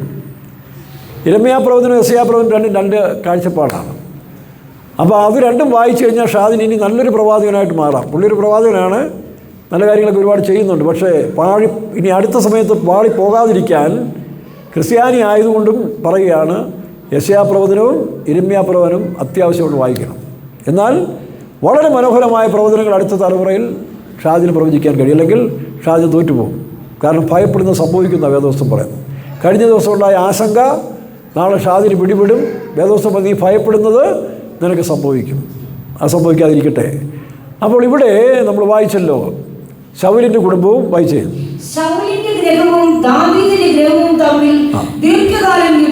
അപ്പോൾ ഇത് 2 രീതിയിലാണ്. കർത്താവ് എൻ്റെ രാജ്യം ഐഹികമല്ല. അപ്പോൾ ഐഹികമായ ഒരു രാജ്യത്തോട് ചേർന്നും ഐഹികമല്ലാത്ത ആത്മീയ രാജ്യത്തോട് ചേർന്ന് 2 ആക്സെപ്റ്റ് നമുക്ക് ഇത് കാണാൻ കഴിയും. അതിലൊന്ന്, ശൗലിൻ്റെ രാജ്യം കഴിഞ്ഞു, ദാവീദിൻ്റെ രാജ്യം കഴിഞ്ഞു, ശലോമോൻ വന്നു. നോക്കണം, അപ്പോൾ ദാവീദിൻ്റെ രാജ്യത്തും കാലം വന്നിട്ട് ശരിയായൊരു ഭരണം അല്ലെങ്കിൽ നീതിയുള്ള ഭരണം സ്ഥാപിക്കാൻ ദാവീദിന് സാധിച്ചില്ല. കാരണം അവൻ അനേക രക്തം ചൊരിഞ്ഞവനാണ്, മറ്റു പല പാപവഴികൾ അവനുണ്ടായിരുന്നു, അവൻ്റെ മക്കൾ കുടുംബത്തിൽ നന്നായി ജീവിച്ചവരുമല്ല. അതുകൊണ്ട് എന്നും സ്ട്രഗിൾസാണ്. ദാവീദിൻ്റെ അവസാനം വരെയും യുദ്ധങ്ങളും പോരാട്ടങ്ങളും നടത്തി രാജ്യം ഒരു പരുവത്തിലായെങ്കിലും രാജ്യം യഥാസ്ഥാനപ്പെട്ടിട്ടില്ല. രാജ്യം യഥാസ്ഥാനപ്പെട്ടത് എപ്പോഴാണ്? അതാണ് നമ്മൾ 2:46 വായിക്കുമ്പോൾ ശലോമോൻ്റെ കാലം വന്നപ്പോൾ രാജ്യത്വം സ്ഥിരപ്പെട്ടു. അത് മാത്രം വായിച്ചേ, 2:46 അവസാനം. അങ്ങനെ രാജ്യത്വം ശലോമോൻ്റെ കയ്യിൽ. അപ്പോൾ ഒരു പാർട്ടി ഭരിച്ചു മാറിക്കഴിയുമ്പോൾ അടുത്ത പാർട്ടിയുടെ ഭരണം വരുമ്പോൾ അവിടുത്തെ ഉദ്യോഗസ്ഥന്മാർക്കല്ല പഴയ സ്പിരിറ്റുകൾ കാണും, അവർ പെട്ടെന്ന് മാറത്തില്ല. ആ മയക്കത്തിൽ നിന്ന് അവർ മാറണമെങ്കിൽ തന്നെ കുറേ സമയമെടുക്കണം. അതുകൊണ്ടാണ് ഈ ട്രാൻസ്ഫറുകൾ നടത്തുന്നത്. ചില ആളുകൾക്ക് അവരെ സേവിച്ച് മറുഭാഗം ചെയ്യാൻ ഒക്കത്തില്ല. അപ്പോൾ അത് കണ്ടുപിടിച്ച് തക്ക സമയത്തിൽ അവർക്ക് മാറ്റി കൊടുക്കണം. എന്നിട്ട് അതിന് പക്കം യോഗ്യരായിട്ടുള്ളവർ നിർത്തണം. അല്ല, ഇവർ ഇത്രയും കാലം ഞങ്ങളെ സേവിച്ചവരാണല്ലോ, രാജ്യത്തിന് ഒരുപാട് നന്മ ചെയ്യുമെന്ന് പറഞ്ഞിട്ട് കാര്യമില്ല. അതിനും എക്സാമ്പിളാണ് ദാവീദ് മരിക്കുന്ന സമയത്തിൽ ശലോമോനോട് പറഞ്ഞു, ഇന്നാരെ നീ ജ്ഞാനത്തോടെ കൈകാര്യം ചെയ്തോളാം. ദൈവം നിനക്ക് ജ്ഞാനം തന്നിട്ടുണ്ടല്ലോ. ശലോമോൻ പ്രാർത്ഥിച്ചതിനല്ലേ 3-ാം അധ്യായത്തിൽ 4-ാം അധ്യായത്തിൽ പറയുമ്പോൾ, കർത്താവേ ഈ ജനത്തെ നടത്തുവാനുള്ള വിവേകവും ഞാനും എനിക്ക് തരണമേ. അന്ന് വായിച്ച് ശലോമോൻ്റെ പ്രാർത്ഥനയിൽ 3-ലാണോ 4-ലാണോ? 3-ന്റെ 8-ാം വാക്യം. നീ തിരഞ്ഞെടുത്തതും പെരുപ്പവും നിമിത്തം എണ്ണവും കണക്കും ഇല്ലാത്തതുമായി വലിയൊരു മഹാജാതിയായി നിന്റെ ജനത്തിന്റെ മധ്യേ അടിയിലിരിക്കുന്നു.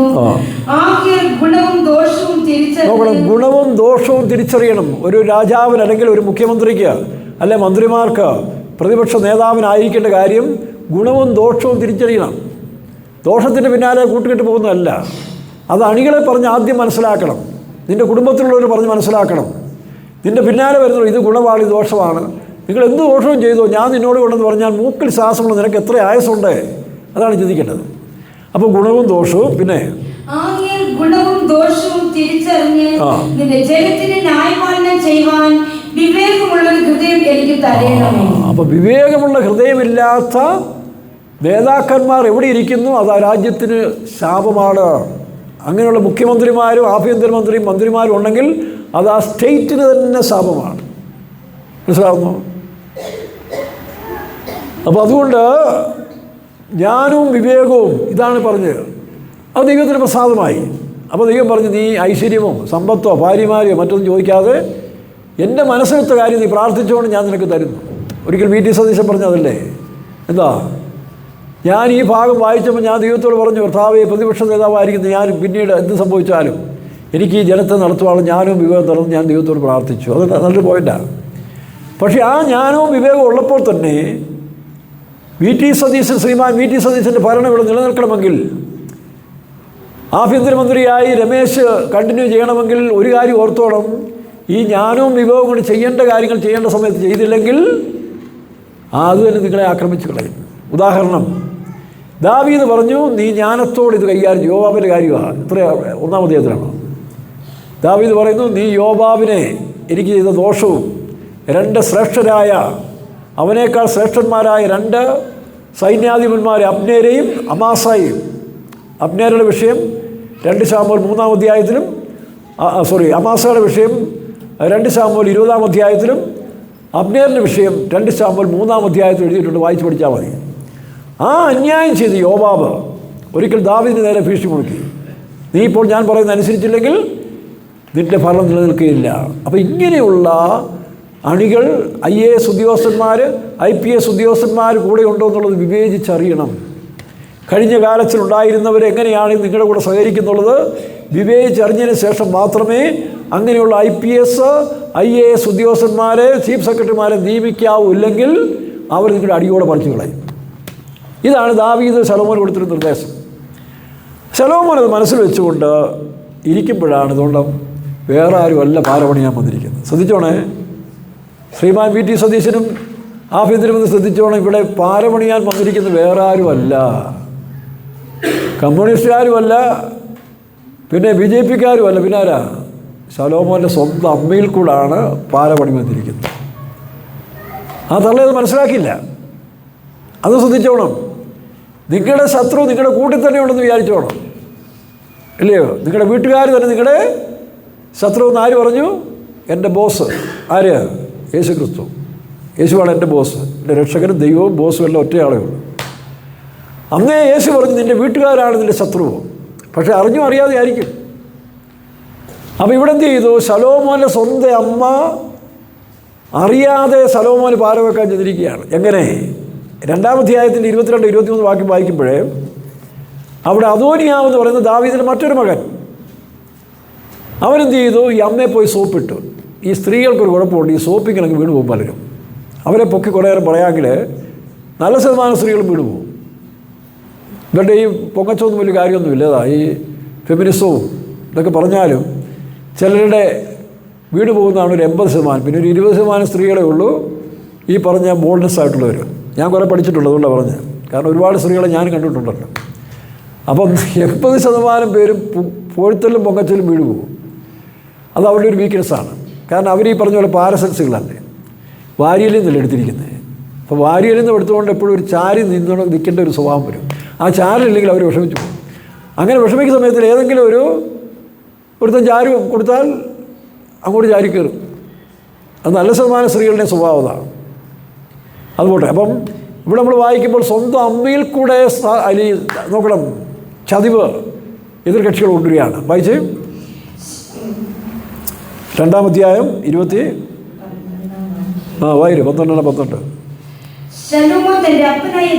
ഇതല്ലെന്ന് അദോനിയാവ് പോയി അമ്മയോട് പറയുന്നു പറയാം. 22 വായിര്.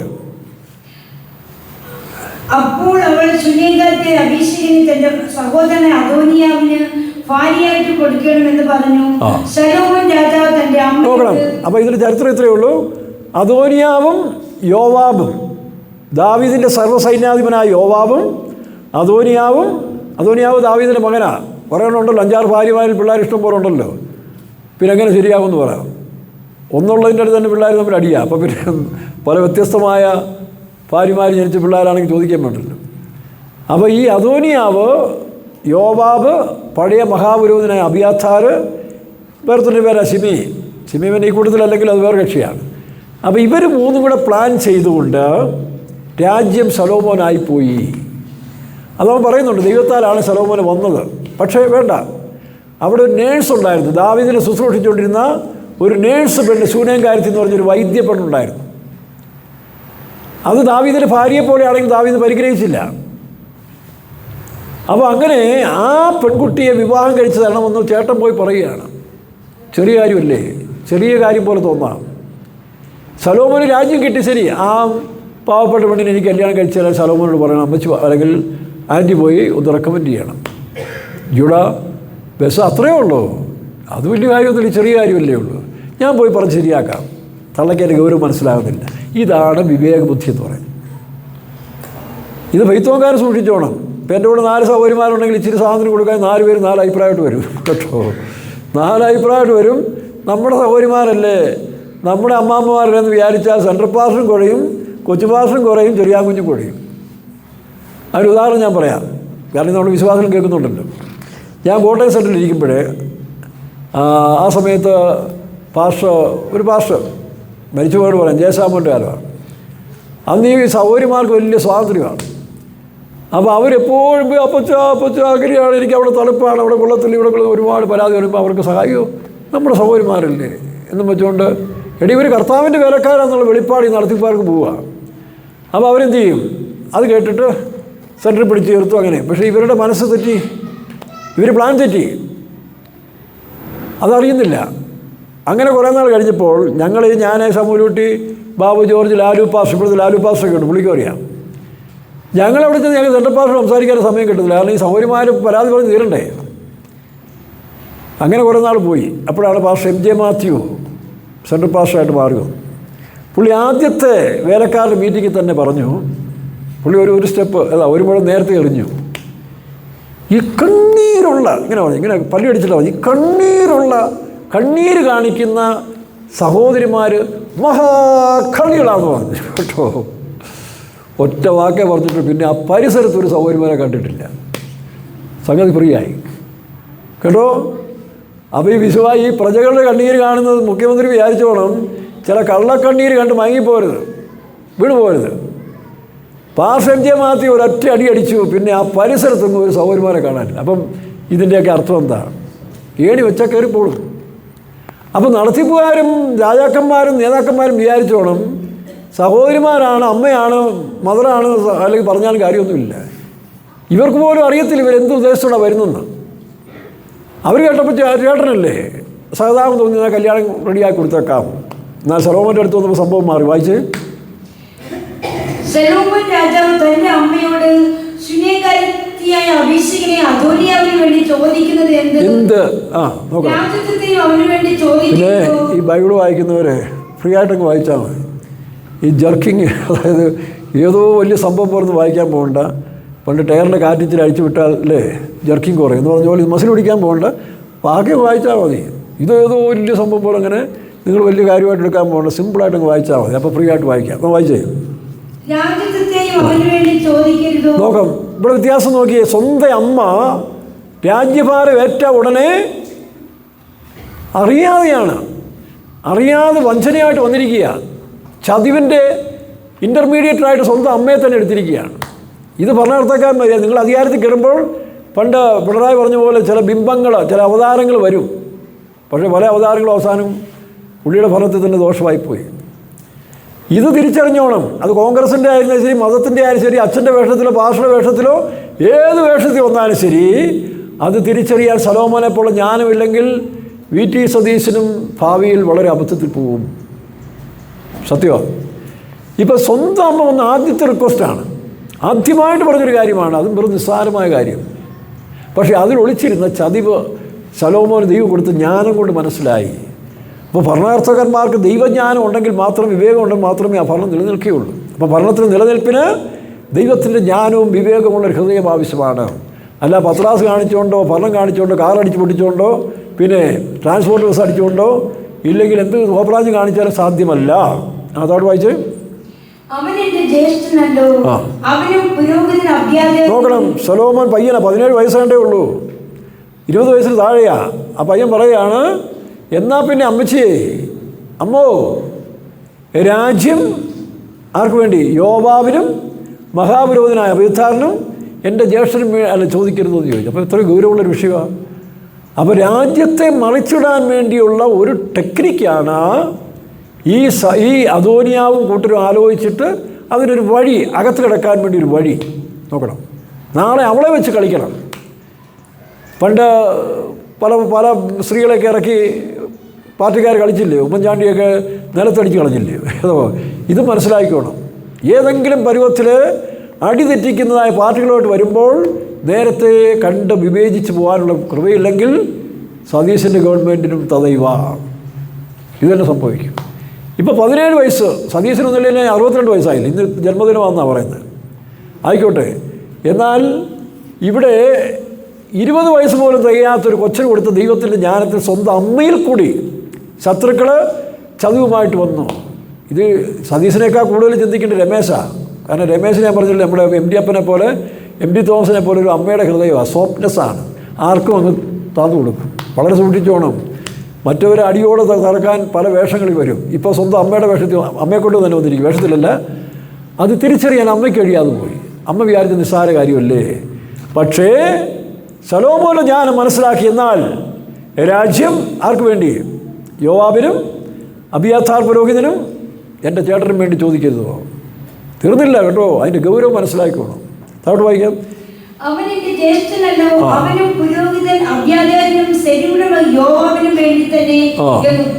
ഉത്തരം പറഞ്ഞു. അടുത്തത് ചോദിച്ചത് നോക്കണം. അദോനിയാവ് ഈ കാര്യം ചോദിച്ചത് നോക്കണം, തൻ്റെ ജീവനാശത്തിന്. അപ്പോൾ തൻ്റെ ശത്രുവിനെ അവിടെ വകവരുത്തിയില്ലെങ്കിൽ നാളെ അവൻ അടുത്ത വേഷമായിട്ട് വരും. ഇവിടെ നമ്മൾ കൊല്ലാൻ കൊടുക്കാനല്ല പറയുന്നത്. അത് തിരിച്ചറിയണം.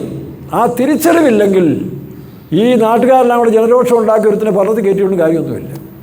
അത് അവർക്ക് മാത്രമല്ല, നമ്മുടെ സഭയുടെ ലീഡേഴ്സിനായാലും ശരി, ഞാൻ എന്നെപ്പോലുള്ള പാർട്ടികളായാലും ശരി, നമുക്കതില്ലെങ്കിൽ ചുമ്മാ അടിമകളെ പോലെ വേറെ വേണ്ടി വരും. കേട്ടാ, ഒന്നുകിൽ സഭയ്ക്ക് അടിമ, അല്ല ദേശത്തിന് അടിമ, അല്ലെങ്കിൽ സഹോദരിമാർക്ക് അടിമയായിട്ട് ജീവിക്കേണ്ടി വരും. ഈ തിരിച്ചറിവ് വേലക്കാർക്കും ഉണ്ടായിരിക്കണം, സുവിശേഷ വേലക്കാർക്കുണ്ടായിരിക്കണം, വിശ്വാസികൾക്കുണ്ടായിരിക്കണം, നിങ്ങളുടെ കുടുംബത്തിലുണ്ടായിരിക്കണം. അതിന് പ്രാർത്ഥനയും ദൈവമായിട്ട് ബന്ധമുള്ളവർക്ക് അത് മനസ്സിലാകത്തുള്ളൂ. ദൈവമായിട്ട് ബന്ധം പുലർത്തി ജ്ഞാനത്തോടും കൃപയോടും കൂടി പോകണം. നമ്മുടെ VS ജോയി നമ്മുടെ സഹോദരനാണ്, നമ്മുടെ സഭയിലെ മെമ്പറാണ്. പുള്ളി VS അച്യുതാനന്ദൻ്റെയോട് കൂടി ഇലക്ഷൻ പോയ സമയത്ത് ഞാൻ പറഞ്ഞു, ചുള്ളിയോടിരിക്കും, ഞാൻ വിളിപ്പിച്ച് പറഞ്ഞു, ജോയി ഒരു കാരണവശാലും VSനെതിരായി സംസാരിക്കരുത്. പുള്ളി ആ സമയത്ത് ഉമ്മൻചാണ്ടിക്കെതിരായിട്ട് സുധീരൻ സംസാരിച്ചപ്പോൾ സുധീരനെതിരായിട്ട് എന്തോ ഒരു ആലോചന പറഞ്ഞു. ഞാൻ വിളിച്ചിട്ട് പറഞ്ഞു, ഒരിക്കലും പറയരുത്, അത് ജോയിയുടെ ജോലിയല്ല.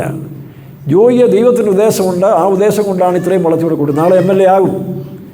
ഈ പ്രാവശ്യം മലമ്പുഴയെ തോറ്റാലും അടുത്ത നിനക്കൊരു ചാൻസ് ഉണ്ട്. എസ്തറിനോട് പറഞ്ഞ പോലെ ഈ കാലത്തിനായിട്ടല്ലോ ദൈവം നിന്നെ ഈ സ്ഥാനത്ത്. അപ്പോൾ VS ജോയിയെ ദൈവം സൺഡേ സ്കൂളിൽ കൂടെ വളർത്തി, സൺഡേ സ്കൂളിലെ ആനിവേഴ്സറികളിലെ യൂത്ത് മീറ്റിംഗെല്ലാം പ്രസംഗിച്ച് മിടുക്കനായി മുന്നോട്ട് പോകും. ഞാൻ ഇടക്കര ഇരിക്കുന്ന സമയത്ത് ആര്യാട് മുഹമ്മദ് സാറും എല്ലാവരും കൂടെ എന്നെ കാണാൻ വന്നു. ഒരു ഇലക്ഷനാണ്, അത് ജോയി ഉണ്ടെന്ന് എനിക്ക് സംശയമാണ്. അപ്പോൾ എന്നോട് പറഞ്ഞു, ഈ ജോയിയെ ഞാനൊരു മകനെ പോലെയാണ് കേട്ടോ, ജോയിയെ ഞാനൊരു മകനെ പോലെയാണ് സ്വീകരിച്ചിരിക്കുന്നത്. എന്തോ അവനെക്കുറിച്ചൊരു ദൈവത്തിൻ്റെ ഉദ്ദേശമുണ്ട്, അതുകൊണ്ടാണ് എനിക്കിങ്ങനെ ഇടപെടാൻ കഴിഞ്ഞത്. നാളെ അവനൊരു ശ്രേഷ്ഠനാകുന്നു. ആര്യാട് മുഹമ്മദ് സാറ് ഇടക്കര ഫെയ്ത്തോ വിളിച്ച് എന്നോട് പറഞ്ഞാണ്, ആയിക്കോട്ടെ, പക്ഷേ ജോയിയോട് ഞാൻ പറഞ്ഞു, ഒരു കാര്യം ഓർത്തോളം, നീ ഒരു പൊളിറ്റീഷ്യനല്ല, നിന്നെക്കുറിച്ച് ദൈവത്തിൻ്റെ ഉദ്ദേശമുണ്ട്. ആ ഉദ്ദേശം നിറവേറണമെങ്കിൽ ഇപ്പോൾ കിട്ടിയ ദൈവീയ സാന്നിധ്യവും വചനവും ആ ബന്ധവും കളയാതെ പൊക്കോ, ദൈവം നിന്നെ മാനിച്ചോളും. നാളെ ഒരു അവസരം കിട്ടിയാൽ തൻ്റെ കൂടെ നിൽക്കുന്ന നേതാക്കന്മാരെ കാലുവാരാനോ മറ്റൊന്നിനും പോകാതെ പാർട്ടി ഗ്രൂപ്പ് വ്യത്യാസമന്യേ ശരിയായ ഒരു കാഴ്ചപ്പാട് കൂടി ജോയി പൊക്കോ, ജോയിക്ക് ഒരു ഭാവിയുണ്ടെന്ന് ഞാൻ 2016 തോന്നുന്നു, 16 ഈ പറഞ്ഞ ഇലക്ഷൻ സമയത്ത് ചുള്ളിയോട് ഫെയ്ത്തോമിൽ വെച്ച് ഞാൻ എൻ്റെ മുറിയിൽ നിന്ന് സംസാരിച്ച കാര്യമാണ്. ഏതായാലും ജോയി MLA ആയി. ജോയി കൂടെ ഇത് കേട്ടോ, കേൾക്കുമ്പോൾ ഓർത്തോണം, നീ ഒരു രാഷ്ട്രീയക്കാരനായി മാറരുത്. രാഷ്ട്രീയം വേണം, പക്ഷേ രാഷ്ട്രീയക്കാരനായിട്ട് മാറരുത്. ഒരു ദൈവപൈതലാണെന്നുള്ള ബോധ്യത്തോട് ജോയി മുമ്പോട്ട് പോയാൽ ജോയിക്ക് ഒരു നല്ല ഭാവി ഉണ്ടാകും. ഗ്രൂപ്പിൽ പോകരുത്, അതിനൊരു വഴി നിനക്കുണ്ട്. അതിന് ദൈവം വെച്ചിരിക്കുകയാണ്. മൊർദെഖായിയെ പോലെ, എസ്തറിനെ പോലെ ദൈവത്തിൻ്റെ ഒരു പദ്ധതി നിന്നിൽ കൂടി നിറവേറാൻ വേണ്ടിയാണ് ഈ സ്ഥാനത്ത് കൊണ്ടുവന്നുള്ളത്. ജോയി ഓർത്തോണം. ഇത് കേൾക്കുന്ന ആരെങ്കിലും ജോയി കൂടെ അയച്ചു കൊടുത്തോണം. സ്തോത്രം. അപ്പോൾ ഇവിടെ നോക്കുക, രാജ്യത്തിന് തുറക്കം വയ്ക്കാൻ വന്ന പഴയ സർവ്വസൈന്യാധിപന്മാരാണ്. അതാണ് ഞാൻ പറഞ്ഞത്. DGP ആയാലും IAS കാരനായാലും മുൻ ഭരണത്തിലിരുന്നവരുടെ ആറ്റിറ്റ്യൂഡ് മനസ്സിലാക്കിക്കൊണ്ട് അവരെ കൈകാര്യം ചെയ്യാൻ രാഷ്ട്രീയ മുഖ്യമന്ത്രിക്കും ആഭ്യന്തരമന്ത്രിക്കും സാധിക്കണം. ഇവിടെ ഇത് മൂന്നും ആ കൊച്ചൻ മനസ്സിലാക്കി. 20 വയസ്സിന് താഴെയുള്ള ശലോമോൻ മനസ്സിലായി.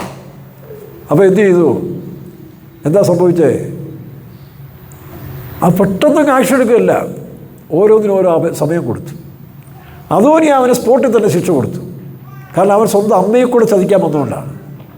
അവൻ നേരെ ഒന്ന് ചോദിച്ചിരുന്നതിൽ പ്രശ്നമില്ലായിരുന്നു, പക്ഷേ തൻ്റെ അമ്മയെ ആയുധമാക്കി കൊണ്ടുവന്നുകൊണ്ട് സ്പോട്ടിൽ അവന് ശിക്ഷ കൊടുത്തു. ഇനി അടുത്തത്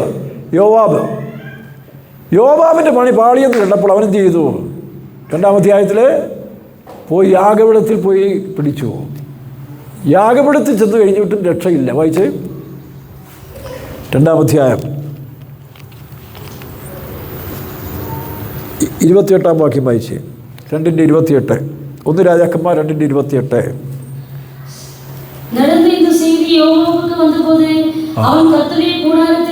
നോക്കണം. അപ്പോൾ ഈ വിഷയങ്ങളെ അദോനിയാവ് കൊല്ലപ്പെട്ടെന്ന് മനസ്സിലായി കഴിഞ്ഞപ്പോൾ യോവാബിന് മനസ്സിലായ സംഗതി പാളി. അപ്പോൾ അവനെന്ത് ചെയ്തു? യാഗപീഠത്തിൽ പോയി പിടിച്ചു. വാസിക്ക സിസ്റ്ററെ, പഠിക്കേ. അപ്പോൾ ഇസ്രായേൽ അങ്ങനെ ഒരു നിയമമുണ്ട്. ആരെങ്കിലും ഇതുപോലുള്ള അനുഭവങ്ങൾ ഉണ്ടാകുമ്പോൾ പോയി കൂടാരത്തിൽ പോയി യാഗപീഠം എന്ന് പറഞ്ഞാൽ പ്രാകാരത്തിൽ ആർക്കും ചെല്ലാം. അങ്ങനെ യാഗപീഠത്തിൻ്റെ കൊമ്പിൽ, അത് ക്രിസ്തുവിനെ വെളിപ്പെടുത്തുന്നതാണ് കേട്ടോ. വരുംകാലത്തിൽ യേശു ക്രിസ്തുക്കുള്ള രക്ഷ ഏത് മനുഷ്യനും പ്രാപിക്കാം എന്നുള്ള അടിസ്ഥാനമാണ് യാഗപീഠം. യാഗപീഠം ക്രിസ്തുവിനെ വെളിപ്പെടുത്തുന്നതാണ്. ക്രിസ്തുവിനുള്ളതായ യാഗത്തെയും ബലിയെയും പഴയ നിയമത്തിൽ വെളിപ്പെടുത്തുകയാണ്. അപ്പോൾ അങ്ങനെ ഒരുത്തൻ യാഗപീഠത്തിൻ്റെ കൊമ്പേ പോയി പിടിച്ചാൽ രക്ഷപ്പെടുമെന്നുള്ളൊരു പ്രമാണമുണ്ട് അവിടെ. പക്ഷെ ഇവരെന്ത് ചെയ്തു? വായിച്ചേ.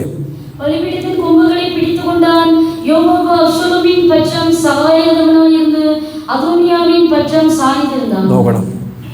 അബ്സലോമിൻ്റെ കാലത്തിൽ അവൻ ദാവീദിൻ്റെ പക്ഷത്ത് നിന്നെങ്കിലും ഇവിടെ ശലോമോൻ്റെ കാലം വന്നപ്പോൾ അദോനിയാവിൻ്റെ പക്ഷത്തേക്ക് പോയി. അതാണ് ഞാൻ ഈ ഗ്രൂപ്പ് ലീഡർമാർ, കോൺഗ്രസിലെ നേതാക്കന്മാർ അവസരമായിട്ട് മാറുന്ന പുള്ളിക്കാലത്ത് കണ്ടല്ലോ. ഇവർക്കൊന്നും സത്യമുള്ളവരല്ല പലരും. അതുകൊണ്ട് കോൺഗ്രസ്സിലുള്ളവനെ തന്നെ സൂക്ഷിച്ചോണം, സ്വന്തം കൂടെയുള്ളവനെ പോലും വിശ്വസിച്ചോണം. ഇതാണോ പാസ്റ്റർ ലൂക്കിനോട് ഞാൻ പറഞ്ഞ പോലെ, ഞാൻ പാസ്റ്റർ ലൂക്കിൻ്റെ മുറിയിലേക്ക് കഴിഞ്ഞ ആ സമയത്ത് അടയാറ് ചെല്ലുമ്പോൾ പെട്ടെന്ന് ദൈവാത്മാവ് എൻ്റെ മനസ്സിൽ തോന്നി. അദ്ദേഹത്തോട് ഞാൻ പറഞ്ഞു, കൂടെ നിൽക്കുന്നവനെ സൂക്ഷിച്ചോണം, നിങ്ങൾ ചതിയിൽ അകപ്പെടാൻ പോകാമെന്ന് പറഞ്ഞു. നിങ്ങൾക്കൊരു വലിയ പരീക്ഷ വരാൻ പോകുന്നു, നിങ്ങളുടെ കൂടെയുള്ളവനായിരിക്കും. ഏതവരാണെന്ന് എനിക്കറിയത്തില്ലായിരുന്നു. പക്ഷേ പിന്നീടാണ് മനസ്സിലായത് തൻ്റെ ഒരു അസിസ്റ്റൻ്റ് അവനുണ്ടായിരുന്നു. അവനാണ് പുള്ളിക്ക് തുടക്കം വെച്ചത്. അവസാനപ്പെട്ട നടത്തിപ്പുകാർ മനസ്സിലായി അവന് നേപ്പാളിലേക്ക് ട്രാൻസ്ഫർ കൊടുത്ത് അവൻ ജീവനം കൊണ്ട് ഓടി വീട്ടിൽ പോയി. നോക്കണം, ഇതൊക്കെ സാത്താൻ ചെയ്യുന്നതാണ്. സാത്താൻ്റെ ആത്മാവിന് കീഴ്പ്പെടും. അതുപോലെ യോവാബിന് നോക്കി, അവൻ സർവ്വസൈന്യാധിപനായിരിക്കുമ്പോൾ തൻ്റെ ആ സിലബസ് നടത്താൻ വേണ്ടി ദാവീദിനെ കൂടെ ഉപയോഗിക്കാൻ തുടങ്ങി. തന്നേക്കാൾ ശ്രേഷ്ഠനായ അബ്നേരിനെയും അമാസയും അവൻ കൊന്നു. 2 ശമൂവേൽ 3-ാം അധ്യായത്തിലും 20-ാം അധ്യായത്തിലും. ഇതൊക്കെ ദൈവം അവിടെ കുറിച്ച് വെച്ചിരുന്നു. ശലോമോനല്ല, ദാവീദ് കുറിച്ച് വെച്ചിരുന്നു അവനെ കൈകാര്യം ചെയ്യുന്ന സമയത്തിൽ. പക്ഷേ ഇവിടെ ഇപ്പം ശലോമോൻ ശിക്ഷയൊന്നും കൊടുത്തില്ല, അവൻ തന്നെ പോയി യാഗപീഠത്തിൽ പോയി. കാരണം ഈ അന്യായം ചെയ്ത ദുഷ്ടതയ്ക്ക് നിഴലാണ്, ദുഷ്ടതയും അസൂയയ്ക്ക് നിഴലാണ് യോവാബെന്ന് പറയുന്നത്. അപ്പോൾ എന്ത് ചെയ്തു? അവൻ പോയി യാഗപീഠത്തിന് കുമ്പെ പിടിച്ചിട്ട് രക്ഷയില്ല. അവിടെ വെച്ച് ബെനായാവ് അവനെ വെട്ടിക്കൊന്നു. പക്ഷേ അബിയാഥാനോട് ശലോമോൻ പറഞ്ഞു, നിന്നെ ഞാൻ കൊല്ലുന്നില്ല, കാരണം നീ ആരാ? പുരോഹിതനാണ്. അപ്പൻ്റെ 26-ാം വാക്യം വായിച്ചേ. നീ ഇത്രയും കാലം ദൈവത്തിൻ്റെ പെട്ടകത്തെ ചുമന്നുകൊണ്ട് കിടന്നൊരു പുരോഹിതനായതുകൊണ്ട് നീ മരണശിക്ഷയ്ക്ക് യോഗ്യനാണ്. അത്രയും വലിയ രാജ്യദ്രോഹത്തോടെ ഇവർ ചെയ്തിരിക്കുന്നത്. ഇതിലെ ശലോമോൻ രാജാവിൻ്റെ രാജ്യം മറിച്ചു കളയാനുള്ള രാജ്യദ്രോഹ കുറ്റത്തിനാണ് മരണശിക്ഷയാണ്. പക്ഷേ ആ കുറ്റം ചെയ്ത അബിയാഥാർ ഒരു പുരോഹിതനായതുകൊണ്ടും ഇത്രയും കാലം ദൈവത്തിൻ്റെ പേരിൽ ശുശ്രൂഷ ചെയ്തുകൊണ്ടും നിന്നെ ഞാൻ കൊല്ലുന്നില്ല, നീ വീട്ടിലേക്ക് പോയിക്കോളാൻ പറഞ്ഞു. വായിക്കാം. അബ്യാഥാർ പുരോഹിതനോട് രാജാവ്, നീ അനാഥോത്തിലെ നിന്റെ ജന്മഭൂമിയിലേക്ക് പൊയ്ക്കൊള്ളുക, നീ മരണയോഗ്യനാകുന്നു. എങ്കിലും നീ എന്റെ അപ്പനായ ദാവീദിന്റെ മുൻപാകെ കർത്താവായ യഹോവയുടെ പെട്ടകം ചുമന്നതുകൊണ്ടും എന്റെ അപ്പൻ അനുഭവിച്ച സകല കഷ്ടങ്ങളെയും നീ കൂടെ അനുഭവിച്ചത് കൊണ്ടും ഞാൻ ഇന്ന് നിന്നെ കൊല്ലുന്നില്ല എന്ന് പറഞ്ഞു. ഇങ്ങനെ യഹോവ ശിലോവിൽ വെച്ച് മതി. അപ്പോൾ അവൻ്റെ വീട്ടിൽ പോയി, അവനെ കൊന്നില്ല. അപ്പോൾ 3 കക്ഷി. ഇനി ഒരുത്തരുണ്ടാരാന്നറിയാവോ? ശിമെയി. അതാ രസം. ഈ ദാവീദിൻ്റെ കാലത്ത് തന്നെ ദാവീദിന് വിരോധമായിട്ടും ഈ അവസരം കിട്ടുമ്പോൾ പണി കൊടുക്കുന്ന പാർട്ടികൾ അന്നും ഉണ്ടായിരുന്നു. അതിൽ 36-ാം വാക്യം വായിച്ചേ, 2:36 മുതൽ. ശിമെയി. മതി. എന്താ ശിമെയി ചെയ്തത്? ദാവീദിൻ്റെ കഷ്ടകാല സമയത്ത് അവൻ്റെ മോൻ അബ്സലോം അവിടെ കയറി അഭ്യാസം കാണിച്ച് ദാവീദിനെ പുറത്താക്കി. ദാവീദ് കാട്ടിൽ പോയി അലഞ്ഞ് ഒലിവുമലയുടെ കയറ്റത്തിൽ കൂടെ കറഞ്ഞുകൊണ്ട് പോകുന്ന സമയത്തിൽ ആ സമയം നോക്കി ശിമെയിക്ക് തോന്നി ഇവൻ തിരിച്ചു വരത്തില്ല. ഇവൻ ഇനി ഒരു കാലത്തും തിരിച്ചു വരത്തില്ല എന്ന് തോന്നിക്കൊണ്ട് അവൻ്റെ പുറകെ നടന്നവനെ ശപിച്ചു. കാരണം ഇവൻ ബെന്യാമിൻ ഗോത്രമാണ്. ശൗലിൻ്റെ കുടുംബത്തിൽപ്പെട്ടവനാണ്. പഴയ രാജാവായ ശൗലിൻ്റെ കുടുംബത്തിൽപ്പെട്ടവനായതുകൊണ്ട് ഈ സമയം നോക്കി ദാവീദിനെ ശപിക്കുകയും കല്ലുവാരി എറിയുകയും പിന്നെ തോന്നിവാസമൊക്കെ പറയുകയും ചെയ്തു. ദാവീദൊന്നും മിണ്ടില്ല. അന്ന് അഭിഷായ് പറഞ്ഞു, ഈ ചെള്ളിനെ നായെ ഒറ്റ വെട്ടിൽ വെട്ടിയേക്കാന്ന് പറഞ്ഞു. അത്രയും ഉള്ളവൻ വേണ്ട വിട്ടേര്, ദൈവം പറഞ്ഞു അവനോട് ശപിക്കാൻ പറഞ്ഞു. ദാവീദ് ഒഴിഞ്ഞു പോയി. എന്നാൽ പിന്നീട് ശലോമോനോട് പറഞ്ഞു, നീ അവനെ സൂക്ഷിച്ചോണം, കാരണം അവൻ പിന്നെയും ഉപദ്രവം കൊടുക്കുന്നവനാണ്, അവൻ മാനസാന്തരം ഉണ്ടാകുന്നവനല്ല എന്ന് പറഞ്ഞുകൊണ്ട് എന്ത് ചെയ്തു? ശലോമോൻ ശിമെയെ വിളിച്ച് പറഞ്ഞു, ശരി ഞാൻ നിന്നെ കൊല്ലുന്നില്ല, പക്ഷെ ഒരു കാര്യം, നീ എന്ന് കിദ്രോൻതോട് കിടന്ന് അക്കരയ്ക്ക് പോകുന്നോ ഒരു നിയമം കൊടുത്തു. ഈ കിദ്രോൻതോട് ഇപ്പോൾ താമസിച്ചോണം, കിദ്രോൻതോട് കിടന്ന് നീ അപ്പുറത്ത് പോകുന്ന സമയത്ത് നീ മരിക്കേണ്ടി വരുമെന്ന് പറഞ്ഞു. കുറേ നാൾ 2 വർഷം കഴിഞ്ഞപ്പോൾ അവനത് മറന്നുപോയി. ഇപ്പോൾ ചില കാര്യങ്ങളൊക്കെ മറക്കല്ലോ കേട്ടോ. 2 വർഷം കഴിഞ്ഞ് ശിമെയെ മറന്ന് തൻ്റെ 2 അടിമകൾ അവനെ വിട്ട് ഗത്തിൽ പോയെന്ന് അറിഞ്ഞപ്പോൾ ഈ നിയമം മറന്നുകൊണ്ട് അവൻ അവരുടെ പിന്നാലെ പോയി. ബൈസയിൽ 3 സംവത്സരം കഴിഞ്ഞപ്പോൾ ശിമെയുടെ 2 അടിമകൾ മയരിയുടെ മകനായ ആകീശ് എന്ന ഗത്തി രാജാവിന്റെ അടുക്കൽ ഓടിപ്പോയി. തന്റെ അടിമകൾ ഗത്തിലുണ്ടെന്ന് ശിമെയ്ക്ക് അറിവ് കിട്ടി. മതി. തിരിച്ചു വന്നപ്പോൾ ശലോമോൻ എന്ത് പറഞ്ഞു? നീ പ്രമാണം തെറ്റിച്ചോ? അപ്പോൾ ചിലത് കുറേ നാൾ കഴിഞ്ഞേ ഒക്കത്തുള്ളൂ. മർദാഷായും പറഞ്ഞ പോലെ പെട്ടെന്നെല്ലാം നടത്തി ഇപ്പോൾ ആകാം. അവരെ കയറ്റാം ഇവരെ കയറ്റാം അല്ലെങ്കിൽ എന്നും പറഞ്ഞുകൊണ്ടല്ല, അതിനൊക്കെ സാവകാശങ്ങളുണ്ട്.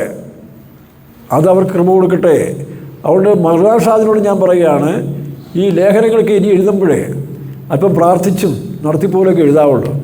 ഇപ്പോഴേതാ ക്ഷീണിക്കാൻ തുടങ്ങിയെന്നതിൻ്റെ അർത്ഥം. അതുകൊണ്ട് അത് സംഭവിക്കരുത്. അതുകൊണ്ട് പ്രാർത്ഥിച്ച് നടത്തിപ്പോലൊക്കെ ചെയ്യാനും ദീർഘവീക്ഷണം കൂടെ ആവശ്യമാണ്. നമ്മളൊരു ഫീൽഡിൽ കയറി കുറേ നാൾ വർക്ക് ചെയ്ത് വരുമ്പോൾ ഞങ്ങൾക്കൊക്കെ ഉണ്ടാകുന്ന പോലെ വ്യാപാരത്തിൻ്റെ പെരുപ്പം ഉണ്ടാകും. നമ്മുടെ ശുശ്രൂഷ പ്രകാശിക്കുന്നത് കാണുമ്പോൾ ഞങ്ങൾക്കൊക്കെ പറ്റുന്നതാണ്. പ്രസംഗന്മാരെ, പാട്ടുകാരികളെ, ശുശ്രൂഷക്കാരികളെ, പാചകക്കാരികളെ, ചണ്ടിയടിക്കാരികളെ, ഇങ്ങനെ പലതുണ്ട്. അപ്പോൾ വ്യാപാരത്തിൻ്റെ പെരുപ്പം നിമിത്തം നമ്മളെ മറ്റുള്ളവർ അംഗീകരിക്കുന്നു, നമ്മുടെ സാമ്രാജ്യം വികസിക്കുന്നു കാണുമ്പോൾ അറിയാതെ നെഞ്ച് വികസിക്കാൻ തുടങ്ങും. അപ്പോഴാണ് വീഴ്ച ഉണ്ടാകുന്നത്. അതുകൊണ്ട് അത് സംഭവിക്കാതിരിക്കാൻ ഇടയ്ക്ക് ദൈവത്തിനൊക്കെ വായിച്ച് പ്രാർത്ഥിച്ച് പോകുന്നവർക്ക് വലിയ കുഴപ്പമില്ലാതെ പോകും. അപ്പോൾ ഇങ്ങനെ നോക്കണം. ശിബിയെയും കൊന്നു. അങ്ങനെ ശലോമോൻ്റെ രാജ്യം 46 വായിച്ച് ചെയ്യും. അങ്ങനെ രാജ്യത്വം ശലോമോന്റെ കയ്യിൽ സ്ഥിരമായി. അപ്പോൾ രാജ്യത്വം സ്ഥിരമാകണമെങ്കിൽ എന്ത് ചെയ്യണം? ശത്രുക്കൾ നീങ്ങണം. ഇത് ഞാൻ പറഞ്ഞത് മെറ്റീരിയൽ വ്യൂവിലാണ് കേട്ടോ. ഇത് നമുക്കിതുവരെയും ദൂത് വന്നിട്ടില്ല കേട്ടോ. ദൈവമക്കളായ പെന്തക്കോസ്തുകാർക്ക് ഭാഗ്യമായിട്ട് ദൂതേ വന്നിട്ട് ഇനിയാണ് നമ്മുടെ ദൂത്. നമുക്കാരാണ് ഇവരൊക്കെ? ഈ യോവാബും അബിയാഥാരും പിന്നെ ഈ പറഞ്ഞ ശിമേയും അദോനിയാവും നമ്മുടെ ആത്മീയ കാഴ്ചപ്പാടിൽ ഇവരുടെ സ്പിരിറ്റ് എന്താണ്? നമുക്കാരെ കൊല്ലാനും നോക്കത്തില്ലല്ലോ. നമുക്ക് ശത്രുക്കളാരും തന്നെ ഇല്ലതാരും. നമുക്ക് പോരാട്ടമുള്ളത് ജഡരക്തത്തിനോടല്ല, വാഴ്ചകളോടും അധികാരങ്ങളോടും സ്വർഗത്തിലെ ദുഷ്ടാത്മസേനയും. അപ്പോൾ നമ്മൾ നാളെ കൊല്ലാനൊന്നും പോകേണ്ട ആവശ്യമില്ല. നമ്മൾ ആരെ കൊല്ലണം? നമ്മളാണ് ദൈവരാജ്യം. യേശു പറഞ്ഞു നിങ്ങളാണ് ലോകത്തിൻ്റെ വെളിച്ചം, നിങ്ങളാണ് ഉപ്പ്. അപ്പം നമുക്ക് വേറൊരാളാരും നമുക്ക് ദ്രോഹം ചെയ്യത്തില്ല. കർത്താവ് എന്താ പറഞ്ഞേ?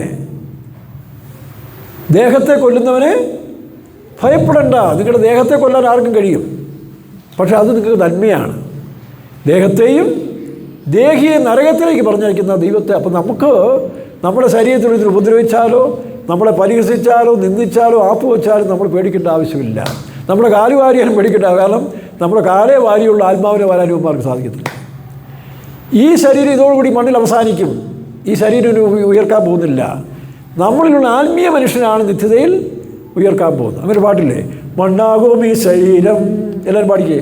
മണ്ണോട് ചേർന്നാലുമേ മണ്ണാകും ഈ ശരീരം, മണ്ണോട് ചേർന്നാലുമേ കാഹളം ധ്വനിച്ചിടുമ്പോൾ തേജസ്സിൽ ഉയർക്കുമേ, കാഹളം ധ്വനിച്ചിടുമ്പോൾ തേജസ്സിൽ ഉയർക്കുമേ. മണ്ണാകും ഈ ശരീരം, മണ്ണോട് ചേർന്നാലുമേ മണ്ണാകും ഈ ശരീരം, മണ്ണോട് ചേർന്നാലുമേ കാഹളം ധ്വനിച്ചിടുമ്പോൾ തേജസ്സിൽ. അപ്പോൾ ഈ ശരീരം ഇതോടെ അവസാനിക്കുക. ഇത് മണ്ണിന് കൊടുത്ത് മണ്ണിനോട് ചേർന്ന് പോകും. ഇവിടുന്ന് ആരും ഉയർക്കത്തില്ല. ഞാൻ തെളിയിച്ചു തരാം, തെളിയിച്ചിട്ടുണ്ടല്ലോ. ഈ ഭൂമിയിൽ നിന്ന് ഒരൊറ്റ വ്യക്തി ഉയർക്കത്തില്ല. പിന്നെ എവിടുന്നാണ് ഉയർക്കുന്നത്? അതാണ് പർദീസയിൽ. കർത്താവായ യേശു നീ ഇന്നെൻ്റെ കൂടെ പർദീസയിൽ ഇരിക്കുമെന്നാണ്.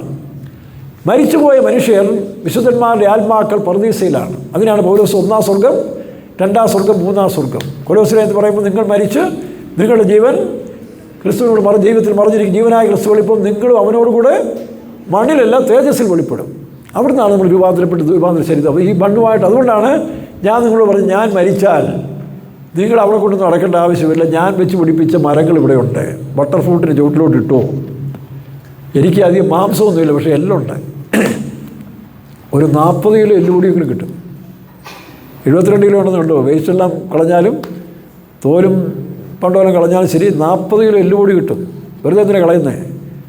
അതുകൊണ്ട് എൻ്റെ മരണക്കുറിപ്പായിട്ട് ഇരുന്നോട്ടെ, അനുവദിച്ചാൽ എല്ലുപൊടി എടുത്ത് അവിടെ ഇട്ടിട്ടുള്ളൂ. ഇല്ല കുഴിച്ചിട്ടാലും നാളെ എല്ലുപൊടി എടുത്താൽ 40 കിലോ എല്ലുപൊടി ഇപ്പം എന്നാ വിലയാണ്? 50 രൂപയല്ലേ? 2000 രൂപയുടെ എല്ലുപൊടി ഇതിനകത്തുണ്ട്. ഇത് വെറുതെ കളയേണ്ട ആവശ്യമുണ്ട്. ഇത്രയേ ഉള്ളൂ ഈ ശരീരം എന്ന് പറയാൻ പറഞ്ഞതാണ്. അവിടെ ഇതിന് വലിയ ആഘോഷമായിട്ടൊന്നും അടക്കേണ്ട ആവശ്യമൊന്നുമില്ല. 5000 രൂപയുടെ പെട്ടി, 50,000 രൂപയുടെ പെട്ടിയുടെ ആവശ്യമൊന്നുമില്ല. അടയ്ക്കാൽ തന്നെ പെട്ടെന്ന് ദ്രവിച്ച് പോകുന്ന 350 രൂപയുടെ റബ്ബർ പെട്ടി ഏറ്റവും നല്ലത്. കാരണം ഇതിൽ പെട്ടെന്ന് ദ്രവിച്ച് പോയിക്കോളും. അവിടെ കിടന്നുകൊണ്ട് ഇങ്ങനെ അടുത്ത കുഴി മാന്തുമ്പോൾ ഈ കണ്ണും തള്ളി കണ്ണുമില്ലാതെ കുഴിഞ്ഞിരിക്കുന്ന അസ്ഥി കൂടെ കണ്ടിട്ട് ഇത് എൻ്റെ അപ്പനാണെന്ന് പോലും നോക്കാതെ ഒരൊറ്റ തിരിഞ്ഞ് കണ്ടിട്ടതാണ്. നമ്മുടെ ചവക്കോട്ടെ പോയി ചവക്കോട്ടെ മാന്തുമ്പോൾ ചിലർ പ്രത്യാശയോടെ എൻ്റെ അമ്മയെ കുടിച്ചിട്ട് അപ്പൻ്റെ കുടിച്ചിട്ടാന്ന് പറഞ്ഞ് നോക്കുമ്പോൾ ഈ അസ്ഥി കൂടമാണ്. ഒരൊറ്റ ഞെട്ടൽ ഞെട്ടി ഞാൻ ഒരിക്കൽ ഒരുത്തരെ കണ്ടു. നോക്കണം. അതുകൊണ്ട് അത് വരാതിരിക്കാൻ ഈ പറഞ്ഞ പോലെ അബദ്ധോപദേശമൊന്നും പണ്ട് അറിവില്ലായ്മയിൽ അങ്ങനെയൊക്കെ പഠിപ്പിച്ചു. മണ്ണിൽ നിന്ന് ഉയർക്കും. അല്ലെങ്കിൽ അന്ന് അത്രേ അറിയത്തുള്ളായിരുന്നു. നമ്മൾ പഠിച്ചില്ലേ, സൂര്യൻ കിഴക്കുദിക്കുന്നു, പടിഞ്ഞാറ് അസ്തമിക്കുന്നു. സൂര്യൻ ഉദിക്കുന്നുമില്ല, അസ്തമിക്കുന്നുമില്ല. പിന്നെ നമ്മൾ മനസ്സിലാക്കി. എന്നുപോലെ ഓരോ കാലഘട്ടങ്ങളിൽ മനസ്സിലാക്കി പൗലോസ് എഴുതി, തേജസ്സിൽ അവൻ ഉയർക്കും, അവൻ കർത്താവിൻ്റെ കൂടെ വിശുദ്ധന്മാർ വരും, അതിരിക്കട്ടെ. അപ്പോൾ ആ ഉയർപ്പിന് വേണ്ടി ആയിരിക്കണം നമ്മൾ കരുതേണ്ടത്. അത് നമ്മുടെ ശരീരമല്ല. അപ്പോൾ അതുകൊണ്ടാണ് ഈ ശരീരത്തെ ആര് ഉപദ്രവിച്ചാലും, എത്ര നിന്ദിച്ചാലും, അപമാനിച്ചാലും നമ്മൾ അവർക്ക് വേണ്ടി പ്രാർത്ഥിക്കാൻ കടപ്പെട്ടവരാണ്. കാരണം അത് നമുക്ക് യോഗ്യമാണ്. നിങ്ങളെക്കുറിച്ച് മത്തായിയുടെ സുവിശേഷം 5-ാം അധ്യായത്തിലില്ലേ, 12-ാം വാക്യമാണ്. എല്ലാ ചതിവും, അല്ല നിങ്ങളെക്കുറിച്ച് എല്ലാ തിന്മയും, 8ആണോ 12ആണോ? മത്തായിയുടെ സുവിശേഷം 5:8-12 നിങ്ങളെക്കുറിച്ച് എല്ലാ ചതിവും, എല്ലാ തിന്മയും കളവായി പറയുമ്പോൾ നിങ്ങൾ സന്തോഷിച്ചു തുള്ളുവിൻ. വായിക്കാം. നീതി നിമിത്തം ഉപദ്രവിക്കപ്പെടുന്ന ഭാഗ്യവാന്മാർ, സ്വർഗ്ഗരാജ്യം അവർക്കുള്ളത്. എന്റെ നിമിത്തം നിങ്ങളെ പഴിക്കുകയും ഉപദ്രവിക്കുകയും നിങ്ങളെ കൊണ്ട് എല്ലാ തിന്മയും ശ്രദ്ധിച്ചോണം. നിങ്ങളെ പഴിക്കുമ്പോൾ ഭാരപ്പെടേണ്ട. ചിലർ അയ്യോ ഞാൻ ചെയ്തതായിരുന്നു, ഈ സാരം ഉണ്ടായിരുന്നു. അറിയാത്ത കാര്യത്തെക്കുറിച്ച് പറയുമ്പോൾ വിഷമം. ഇവിടെ ബന്ധുക്കോസുകാരെ അറിയാത്ത കാര്യം പറയുമ്പോൾ നിനക്ക് പ്രൊമോഷൻ. അങ്ങനെയല്ല ഞാൻ ഇത്രയും പ്രൊമോഷൻ കൂടി വന്നത്. എന്നെപ്പറ്റി എന്തെല്ലാം ആൾക്കാർ പറഞ്ഞിട്ടുണ്ട്. നമ്മുടെ വിശ്വാസികൾ കുറവാണ്. ഞങ്ങളുടെ വേലക്കാർ, കൂട്ടുവേലക്കാർ, സെൻട്രൽ പാർഷന്മാർ ഇല്ലാത്ത എന്തെല്ലാം കള്ളങ്ങൾ പറഞ്ഞ് നമ്മളെ എന്തൊക്കെ ദ്രോഹിക്കാൻ ദ്രോഹിയല്ല, അത് നമുക്ക് ഗുണത്തിനായിട്ടാണ്. നമുക്ക് കുറേ പ്രൊമോഷൻ ഉണ്ടാക്കി തരികയാണ്. തിരുവല്ല വെച്ചൊരിക്കൽ ഈ പറഞ്ഞ പോലെ അവിടുത്തെ കുറേ നമ്മുടെ വേലക്കാർ തന്നെ സംഘടിപ്പിച്ചുകൊണ്ട് ഞാൻ പറഞ്ഞ ഉപദേശങ്ങൾക്ക് വിരോധമായിട്ട് ഒരു പ്രശ്നം ഉണ്ടാക്കി നമ്മളെ ഭയങ്കരമായി ഇത് ചെയ്തു. അപ്പോൾ വിശ്വാസികൾ നിങ്ങൾ എത്ര ചവിട്ടിത്താത്താലും മരക്കഷം പൊങ്ങി വരുന്ന പോലെ ചെറിയാകുഞ്ഞിനെ ദൈവം പൊക്കിക്കൊണ്ട് വരുമെന്ന് പറഞ്ഞു. അപ്പോൾ 6 വിശ്വാസികൾക്കുണ്ട്, ചില വേലക്കാർക്കില്ല. ഇത് നമ്മൾ ജീവിക്കുകയല്ലേ, ഇന്ന് ഉപദേശം പറയുകയല്ലേ, ഇന്നിപ്പോൾ എല്ലാവരും ഏറ്റുകൊള്ളുന്നു. 1988 മുതൽ 7 വർഷം കോട്ടയത്ത് പറഞ്ഞപ്പോൾ കുഴപ്പമില്ല. പക്ഷേ തിരുവല്ല ചെന്നപ്പോൾ അവർ പിടിക്കുന്നില്ല. അവിടെ ചില പാരമ്പര്യ ക്ലാവുകൾ കടന്നുകൊണ്ട് അവിടെ യുദ്ധം ചെയ്യേണ്ടി വന്നു. എനിവേ, അപ്പം ഈ ശരീരത്തോട് അപ്പോൾ ആ ശരീരത്തിന് പിന്നെ എന്തിനാ പ്രാധാന്യം കൊടുക്കുന്നത്? ജീവിച്ചു പോകണം, ഇത്രയേ ഉള്ളൂ. അപ്പോൾ ആത്മാവിനാണ് പ്രാധാന്യം. അതുകൊണ്ടാണ് നിങ്ങളെക്കുറിച്ച് എല്ലാ തിന്മയും കളവായി പറയുമ്പോൾ നിങ്ങൾ പഴിക്കുകയും നിന്ദിക്കുകയും വായിച്ചേ. എന്റെ നിമിത്തം നിങ്ങളെ പഴിക്കുകയും ഉപദ്രവിക്കുകയും നിങ്ങളെ കൊണ്ട് എല്ലാ തിന്മയും കളവായി പറയുകയും ചെയ്യുമ്പോൾ നിങ്ങൾ ഭാഗ്യവാന്മാരാ. അപ്പോൾ ഭാഗ്യവാന്മാരാകുമ്പോൾ ഇങ്ങനെ പറയാം, അയ്യോ ഞാൻ അറിയാത്ത കാര്യമാണ്, ചിന്തിക്കാത്ത കാര്യം പറഞ്ഞു വരച്ചെന്ന് പറഞ്ഞാൽ അപ്പോഴല്ലേ നിനക്ക് പ്രതിഫലം. നീ ചെയ്ത കാര്യം പറയുന്നെങ്കിൽ പ്രതിഫലം ഉണ്ടോ? അതുകൊണ്ട് ഇന്ന് പോലെ ആ തീരുമാനിക്കുക. ആരും നിങ്ങളെക്കുറിച്ച് പഴി പറഞ്ഞാലും പള്ളു പറഞ്ഞാലും അത് ഞാൻ ഭാഗ്യവാനാണ്, എൻ്റെ പ്രൊമോഷൻ എനിക്ക് ഞാൻ ഒരുപാട് കേട്ടിട്ടില്ല. നിങ്ങളിതിനെ കാണുന്നില്ലേ? അത് കേൾക്കും തോറും എനിക്ക് അനുഗ്രഹങ്ങൾ വർദ്ധിച്ചുകൊണ്ടിരിക്കുകയാണ്. ഞാൻ ചിലപ്പോൾ ചിലർക്കൊണ്ട് പ്രസൻറ്റേഷൻ കൊടുക്കും, തിന്മ പറയുന്നവർക്ക് പ്രസൻറ്റേഷൻ കൊടുക്കും. എന്തിനാണെന്ന് ചോദിക്കും. നിങ്ങളെനിക്ക് നന്മയെന്ന് പറയും, അത്രയും പറഞ്ഞു കൊടുക്കാറുണ്ട്. അങ്ങനെ കൊടുത്തോണം. ഇല്ല ഒരു ചോക്ലേറ്റെങ്കിലും വാങ്ങിച്ചു കൊടുത്തോണം. നിങ്ങളെപ്പറ്റി പഴിക്കുകയും നിന്ദിക്കുകയും ചീത്ത പറയുകയും ചെയ്യുന്നവർക്ക് എന്ത് ചെയ്യണം? ഏറ്റവും നല്ല കാഡ്ബറീസിൻ്റെ ഏതെങ്കിലും ഒരു ചോക്ലേറ്റ് കൂടെ വാങ്ങിച്ചു കൊടുത്തേക്കണം അറ്റ്ലീസ്റ്റ്. കാരണം നിങ്ങളെ സ്വർഗത്തിൽ പ്രതിഫലം കൂട്ടിക്കൊണ്ടിരിക്കുകയാണ്. ഇനി അപ്പോൾ അതുകൊണ്ട് ഈ ശരീരത്തെപ്പറ്റി ഭാരപ്പെടേണ്ട, ആത്മീയമായ. അതുകൊണ്ടാണ് യേശു എൻ്റെ രാജ്യം ഐഹികമല്ല. അപ്പോൾ നമുക്കാരോട് ശത്രുതയില്ല, ഒരു മനുഷ്യരോട് നമുക്ക് ശത്രുതയില്ല, നമ്മൾ ഉപദ്രവിച്ചാലും. അതുകൊണ്ടാണ് യേശു പറഞ്ഞത്, പിതാവേ ഇവർ ചെയ്യുന്ന അറിയായികൾ ഇവരോട് ക്ഷമിക്കണമേ. അങ്ങനെയെങ്കിലും യോവാബാല നമുക്ക് ഇന്ന് ഈ സൺഡേ പ്രസംഗത്തിൽ ഇത് പറയേണ്ട ആവശ്യത്തിനാണ്. അതാണ് ഈ അടുത്ത തോന്നൽ. വായിച്ചേ 1 പത്രോസ് 2-ാം അധ്യായത്തിൻ്റെ 1-ാം വാക്യം ഒരു വായിച്ചു. രാജസന്നിധിയിൽ നിന്ന് ദുഷ്ടനെ നീക്കിക്കളഞ്ഞാൽ നീതിയുള്ള സിംഹാസനം, നീതിയുള്ള രാജ്യം സ്ഥാപിക്കപ്പെടും. ഇത് നമ്മുടെ ജീവിതത്തിൽ നീതിയിൽ രാജ്യം വേഗം വരണമെന്ന് പറഞ്ഞില്ലേ? കടന്ന് തെരുവ് തോറും യാതായി പറഞ്ഞില്ലേ? നീതിയുള്ള ഭരണം വേഗം വരണം. ആരിൽ വരണം? എന്നിൽ വരണം. അല്ല അവിടെയല്ല, ആകാശത്തിലല്ല, മൊത്തം സഭക്കാരിലല്ല, എന്നിൽ വരണം. യേശു ക്രിസ്തു ഇൻഡിവിജ്വലായിട്ടാണ് ദൈവരാജ്യം സ്ഥാപിച്ചിരിക്കുന്നത്. ആ രാജ്യത്തിൽ നിന്ന് നീക്കിക്കളയേണ്ട സ്വഭാവങ്ങളെയാണ് ഈ പറഞ്ഞ 4 കാര്യങ്ങൾ. വായിച്ചേ. 1 പത്രോസ് 2:1 മുതൽ. ആകയാൽ സകല ദുഷ്ടതയും എല്ലാ ചതിവും വ്യാജഭാവവും അസൂയയും എല്ലാം നോക്കണം. അപ്പോൾ 5 കാര്യങ്ങൾ നമ്മൾ കണ്ടുപിടിച്ചിട്ട് നമ്മുടെ ജീവിതത്തിൽ നിന്ന് സതീശൻ ഭരണകൂടം അങ്ങനെ ചെയ്യട്ടെ, അത് വേറെ കാര്യം. പക്ഷെ നമ്മൾ ചെയ്യേണ്ടത് മനുഷ്യനെയല്ല നീക്കളെ, നമ്മുടെ സ്വന്തം ജീവിതത്തിലുണ്ടായിരിക്കുന്ന ഈ 5 സ്വഭാവ ദൂഷ്യങ്ങൾ എന്തൊക്കെയാണ്? ദുഷ്ടത, മറ്റുള്ളവർക്ക് പാരപണിയുക, അതാ ഇവൻ ചെയ്തത്, യോവാബൊക്കെ ചെയ്തത് ദുഷ്ടത. പിന്നെ അദോനിയാവ്, ചതിവ്. യോവാബ് എന്ന് പറഞ്ഞാൽ ദുഷ്ടതയ്ക്ക് നിഴലാണ്. അപ്പോൾ യോവാബിൻ്റെ ആത്മാവെന്ന് പറയുന്നത് ഇപ്പോഴും ഉണ്ട്. ഇസബേൽ മരിച്ചെങ്കിലും വെളിപ്പാട് 2-ാം അധ്യായം നിങ്ങൾ ഇസബേലിനെ അനുവദിക്കുന്നു. അപ്പോൾ ഇവരെല്ലാം മരിച്ചു പോയെങ്കിലും ഇവരെല്ലാം നടത്തിയ ആത്മാവ് ഇപ്പോഴും ഉണ്ട്. പിണറായി പോയെങ്കിലും പിണറായി നാളെ മരിച്ചു പോയാലും പിണറായിയുടെ ആത്മാവ് കാണും. അച്യുതമേനോനെ കുറിച്ച് ഞാൻ പറഞ്ഞിട്ട് കാരണം എന്താ? അച്യുതമേനോൻ മരിച്ചുപോയി, പക്ഷേ അച്യുതമേനോൻ്റെ ആത്മാവുണ്ട്. ഗാന്ധിജിയെ പറ്റി പറഞ്ഞില്ലേ? അങ്ങനെ അവർ മരിച്ചാൽ അവരെ നടത്തിയ ആത്മാവ് ഇപ്പോഴും ഭൂമിയിലുണ്ട്. അത് മറ്റുള്ളവരിലും ആവശ്യിക്കും, പ്രവർത്തിക്കും. അത് ഗാന്ധിജിയുടെ ആത്മാവല്ല, ഗാന്ധിയെ നടത്തിയ ആത്മാവ്, അല്ലെങ്കിൽ പിണറായിയെ നടത്തുന്ന ആത്മാവ്, അല്ലെങ്കിൽ അച്യുതമേനോനെ നടത്തുന്ന ആത്മാവ്. അവർ പോയെങ്കിലും സ്പിരിറ്റുകൾ കാണും. അതായത് രാഷ്ട്രീയക്കാർ പറയില്ലേ, വ്യക്തികൾ മാറും, മാനേജർമാർ മാറും, പക്ഷേ വ്യവസ്ഥിതി ഒരിക്കലും മാറത്തില്ല. ഇന്ന് അതുകൊണ്ടാണ് പിണറായി സർക്കാർ രാജിവെച്ചെങ്കിലും കമ്മ്യൂണിസത്തിൻ്റെ വ്യവസ്ഥിതി, അവരുടെ ഉണ്ടാക്കിയെടുത്തിയ വ്യവസ്ഥിതി മാറാഞ്ഞതിൻ്റെ കാരണമാണ് ഈ സംഭവങ്ങളൊക്കെ. അപ്പോൾ ഇത് തിരിച്ചറിഞ്ഞോണം. അപ്പോൾ നമ്മളെ സംബന്ധിച്ചിടത്തോളം, ദൈവമക്കളെ സംബന്ധിച്ചിടത്തോളം നമുക്ക് പോരാട്ടം മനുഷ്യരോടല്ല, നമ്മുടെ സ്വന്തം ജീവിതത്തിൽ പോരാടുന്ന 5 കാര്യങ്ങളെ നമ്മൾ നീക്കിക്കളഞ്ഞാൽ നമ്മൾ യഥാർത്ഥ ദൈവമക്കളാകും. നമ്മുടെ രാജ്യം സ്ഥിരതയാകും, സ്ഥിരപ്പെട്ടിരിക്കും. അതാണ് ആത്മസംവരമില്ലാത്ത മനുഷ്യൻ മതിലിടിഞ്ഞ പട്ടണം. അപ്പോൾ ആത്മാവിൻ്റെ സ്ഥിരത നമുക്ക് ആവശ്യം. അങ്ങനെ ബാക്കിയുള്ള സ്ഥിരതയും വിശ്വാസത്തോട് വീര്യവും, വീര്യത്തോട് അത് വാക്യം വിശ്വാസത്തോട് വീര്യവും, വീര്യത്തോട് ധൈര്യവും, സ്ഥിരതയും ഭക്തിയും ഒക്കെ ഉണ്ടാകുന്നൊരു വാക്യമുണ്ട് അല്ലേ? എത്രാം വാക്യം? എവിടാണ്? ഫിലിപ്പിയറിലാണോ? ഉറക്കെ പറ, കണ്ടുപിടിച്ചെങ്കിൽ ഉറക്കെ പറ. 2 പത്രോസ് 1:5 ആ 2 പത്രോസ് 1:5 വായിക്കാം.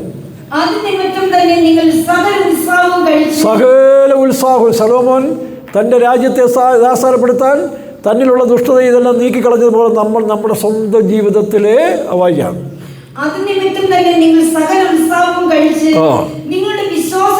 വിശ്വാസത്തോട് വീര്യവും, വീര്യത്തോട് പരിജ്ഞാനവും, പരിജ്ഞാനത്തോട് ഇന്ദ്രിയജയവും, ഇന്ദ്രിയജയത്തോട് സ്ഥിരതയും,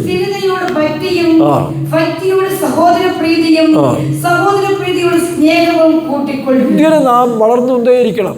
ഇങ്ങനെ നാം സകല ഐശ്വര്യങ്ങളാലും വളരണം. ക്രിസ്തുവിൻ്റെ സകല ഐശ്വര്യം വളർന്നുകൊണ്ടേയിരിക്കണം ഒരു വിശ്വാസി ബലക്കാരൻ.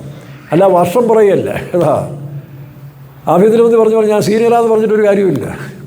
നിനക്ക് പ്രവർത്തിക്കാൻ അറിയണം, ഇതെല്ലാം ഉണ്ടാകണം. അപ്പോൾ എന്ന് പറഞ്ഞ പോലെ സീനിയോറിറ്റി ഒന്നുമല്ല ആവശ്യം. ദൈവമക്കൾക്ക് ഈ അനുഭവങ്ങൾ വളർന്നുകൊണ്ടേയിരിക്കണം, സ്ഥിരത. അപ്പോൾ ആ സ്ഥിരപ്പെടുന്ന സമയമുണ്ട്. അതുകൊണ്ടാണ് ഇടയ്ക്കിടയ്ക്ക് ഓരോരുത്തർ പോകുന്നത്. ഇവിടെ വന്ന് സൺഡേ സ്കൂൾ പഠിക്കും, കുറേ നാൾ വിശ്വാസിയാകും, അന്യഭാഷയും പറയും, അപ്പുറത്ത് പോയി അവിശ്വാസത്തോട് കൈ കൊടുക്കും. അവിശ്വാസത്തോട് കൈ കൊടുക്കും.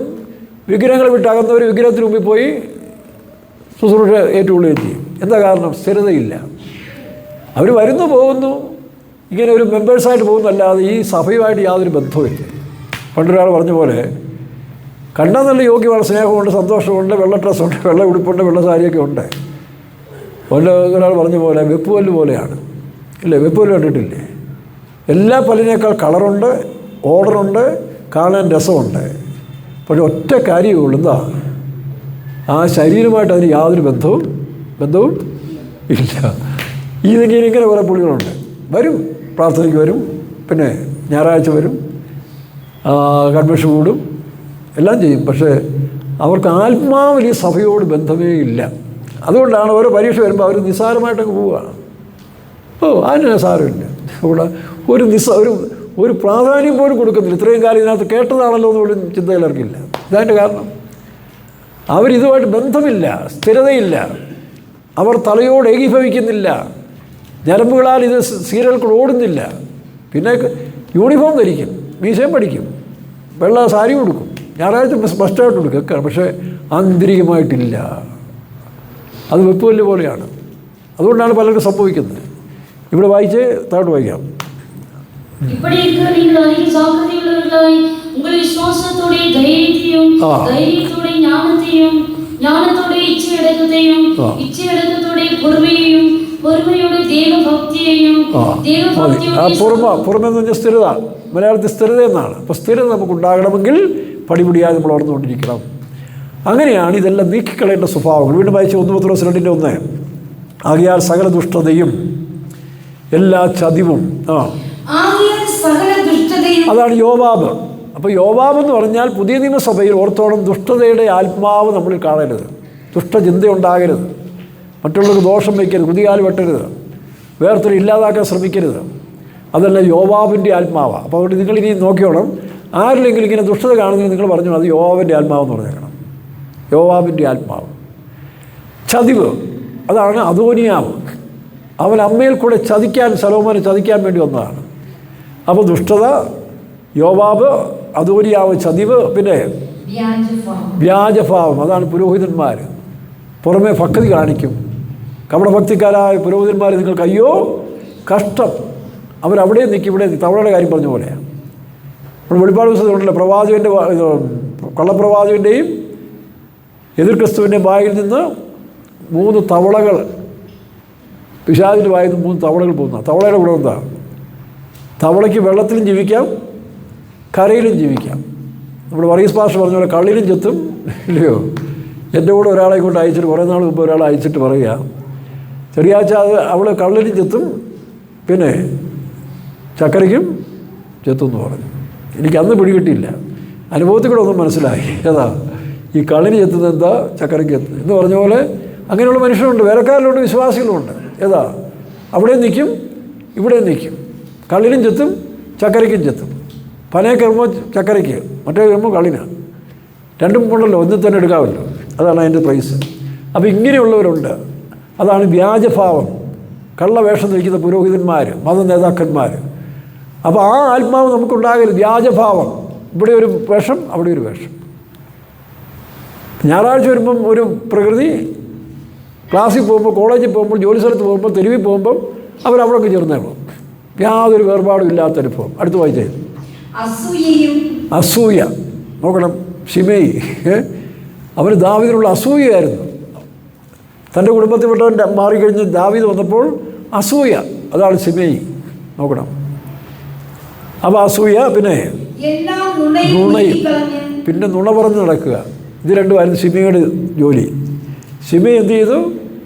അസൂയയും നുണയും. നോക്കണം. അപ്പോൾ ഈ 5 പേരെ ശലോമോൻ നീക്കിക്കളഞ്ഞ പോലെ നമ്മുടെ ജീവിതത്തിലെ ഈ 5 കാര്യങ്ങൾ നമ്മൾ നീക്കിക്കളയണം. അപ്പോഴാണ് നമ്മൾ സ്വതന്ത്രരായിത്തീരുന്നത്, സ്ഥിരതയുള്ളവരായിത്തീരുന്നത്. ആ സ്ഥിരതയ്ക്ക് വേണ്ടി നമ്മുടെ ജീവിതത്തെ കണ്ടുപിടിച്ച് വേണ്ടാത്ത സ്വഭാവങ്ങളെ ഏറ്റുപറഞ്ഞ് ഉപേക്ഷിച്ചിട്ട് ഇപ്പോൾ ജനിച്ച വായിക്കാം. വൈര് സകല ദുർഗുണത്തെയും സകലവിധ കപടത്തെയും വചനങ്ങളെയും പോരായ്മകളെയും സകലവിധ കുറുമ്പുകളെയും ഒഴിച്ചുവിട്ട് നിങ്ങൾ വളരുംപടി പുതുതായി ജനിച്ച ശിശുക്കളെ പോലെ. മത്തായിയുടെ സുവിശേഷം 18-ാം അധ്യായം 4-ാം വാക്യം വായിക്കുമ്പോൾ ഇങ്ങനെയുള്ള ശിശുക്കളാണ്, അല്ല ശിശുവിനെ പോലെ താഴ്ത്തുന്നവരാണ് സ്വർഗരാജ്യത്തിൽ. ഈ കപടവും വഞ്ചനയൊന്നും ഇല്ലാതെ നേർമയായി ജീവിക്കുന്നവർക്കാണ് ദൈവരാജ്യം. വായിച്ചേ. ശിശുവിനെ അടുത്ത് വിളിച്ച് അവരുടെ നടുവിൽ നിർത്തി, നിങ്ങൾ തിരിഞ്ഞ് ശിശുക്കളെ പോലെ ആയി വരുന്നില്ല. ആ ശിശു എന്ന് പറഞ്ഞാൽ ഈ കാപട്യമില്ലാത്ത ജീവിതം കേട്ടോ. വിധുകോസുകാരെ, സുവിശേഷ വേലക്കാരെ, വെള്ളയിട്ടൊന്നും കാര്യമില്ല. ഒരച്ചായനെ ഞായറാഴ്ച മാത്രം വീശ പിടിക്കും, വേറെ സഭയുടെ ബ്ലേഡിട്ട് 5 പ്രാവശ്യം പഠിക്കും. ഭാര്യ ചോദിച്ചു, ഇതെന്തിനാ ഈ 5 പ്രാവശ്യം പഠിക്കുന്നത്? ഇടീ മുഖത്ത് തേജസ് ഉണ്ടാകണം. ഏതാ ആരാധനയ്ക്ക് പോകുക, അപ്പോൾ എന്ത് വേണം? നിങ്ങളുടെ തേജസ് എനിക്കറിയാമല്ലോ എന്ന് പറഞ്ഞു. ഇതാണ്. അപ്പം മുഖത്ത് തേജസ് ഉണ്ടാകാൻ ബ്ലേഡ് കൊണ്ട് 5 പ്രാവശ്യം പഠിക്കുന്ന ഒരു അച്ചായനോട് അമ്മാമ്മ തിരുത്തി. അപ്പോൾ അതാണ് അവരുടെ തേജസ്. വെള്ളവസ്ത്രം ധരിക്കുന്നതാണ് അവരുടെ തേജസ്. അതൊന്നും അല്ലടൂ. ഈ പറഞ്ഞ ദുഷ്ടത നീക്കിക്കളയണം. അയലത്തുകാരന്, സ്വന്തം സഹോദരന്, വിശ്വാസിക്ക് പണിയുന്ന പാരപണിയെല്ലാം മാറ്റണം. പിന്നെന്ത് ചെയ്യണം? അസൂയ, നുണ പറഞ്ഞു നടക്കുക. പൂജയുടെ വിലക്കാരെ ഇന്ന് ഈ പരുവത്തിലായി കഴിഞ്ഞിരിക്കുകയാണ്. പിന്നെന്താ പറയുക? പൂജയുടെ വിലക്കാർ ചിലർ പോലും ഈ ശക്തിക്കുള്ള അടിമകളാണ്. അത് തിരിച്ചറിയാത്ത നടത്തിപ്പുകാരുണ്ട്. എന്നിട്ട് അവരുടെ സൈഡിൽ നിന്നുകൊണ്ട് വേലയ്ക്ക് ദോഷം ചെയ്യുക. മനസ്സിലാകുന്നു? എന്നെപ്പോലുള്ള നടത്തിപ്പുകാർ വളരെ സൂക്ഷിച്ചോണം. നിങ്ങളടുത്ത് കരഞ്ഞു കാണിക്കുന്നവർ MJ മാത്യുവിനെ പോലെ നല്ല ആത്മാവുണ്ടായിരിക്കണം, തിരിച്ചറിയണം, അല്ലെ വഞ്ചിക്കപ്പെടും. മനസ്സിലാകുന്നു? അപ്പോൾ അങ്ങനെയൊരു അസൂയ, പിന്നെ നുണ, കാപഠ്യം, ദുഷ്ടത, വ്യാജഭാവം. പെന്തിക്കോസുകാരെന്നുള്ള വ്യാജഭാവം കാണിക്കുക. അപ്പുറത്ത് ചെല്ലുമ്പം അവരുടെ കൂടെ കൂടുക, കള്ളൻ്റെ കാണുമ്പോൾ അവരുടെ കൂടെ കൂടുക, എവിടെ കാണുമ്പം ഇവിടെ കൂടുക. ഇതെല്ലാം അവസാനിപ്പിച്ചിട്ട് ഇപ്പോൾ ജനിച്ച ശിശുക്കളെ പോലെ വചനമെന്ന് മായമില്ലാത്ത പാല് കുടിച്ച് വളരുവാൻ ശ്രമിക്കുക. അങ്ങനെയെങ്കിൽ നിങ്ങൾക്ക് ദൈവരാജ്യം കാണും. ഇല്ലെങ്കിൽ നിങ്ങൾ ഒരു ദിവസം വെട്ടപ്പെടും. നിങ്ങൾ ഒരു ദിവസം ദൈവത്തിൻ്റെ ശിക്ഷാവിധിക്ക് യോഗ്യരായി തീരും. ചിലപ്പോൾ മനുഷ്യ സമൂഹത്തിൽ തന്നെ നിങ്ങൾ ആക്ഷേപിക്കപ്പെടും. അത് വരാതിരിക്കാൻ നമുക്ക് നമ്മുടെ ദൈവത്തിന് സംസാരിക്കാം. ഇന്നു മുതൽ കർത്താവേ, ദൈവത്തിൻ്റെ ദിവ്യ സ്വഭാവത്തോടെ അനുരൂപമായി ജീവിക്കാം. ആമേൻ. നീങ്ങിപ്പോട്ടെ, എല്ലാ അശുദ്ധികളും നീങ്ങിപ്പോട്ടെ, എല്ലാ തിന്മയും നീങ്ങിപ്പോട്ടെ. ദൈവ സാന്നിധ്യം എനിക്കുണ്ടാകട്ടെ. ഹല്ലേലൂയാ. ശരബലകത്തുനരഭംശിരഭംഷിയ അടിമകളല്ല ഇനിമേൽ നാം ജയവീരനേശുവിന്ദനയ. അടിമകളല്ല ഇനിമേൽ നാം ജയവീരനേശുവിന്ദനയ.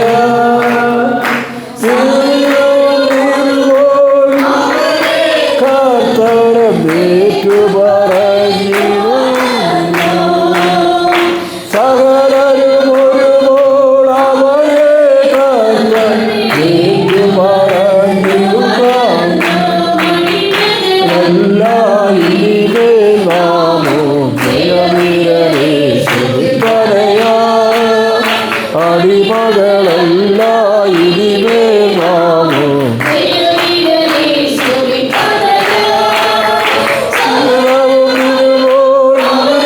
കർത്താവേ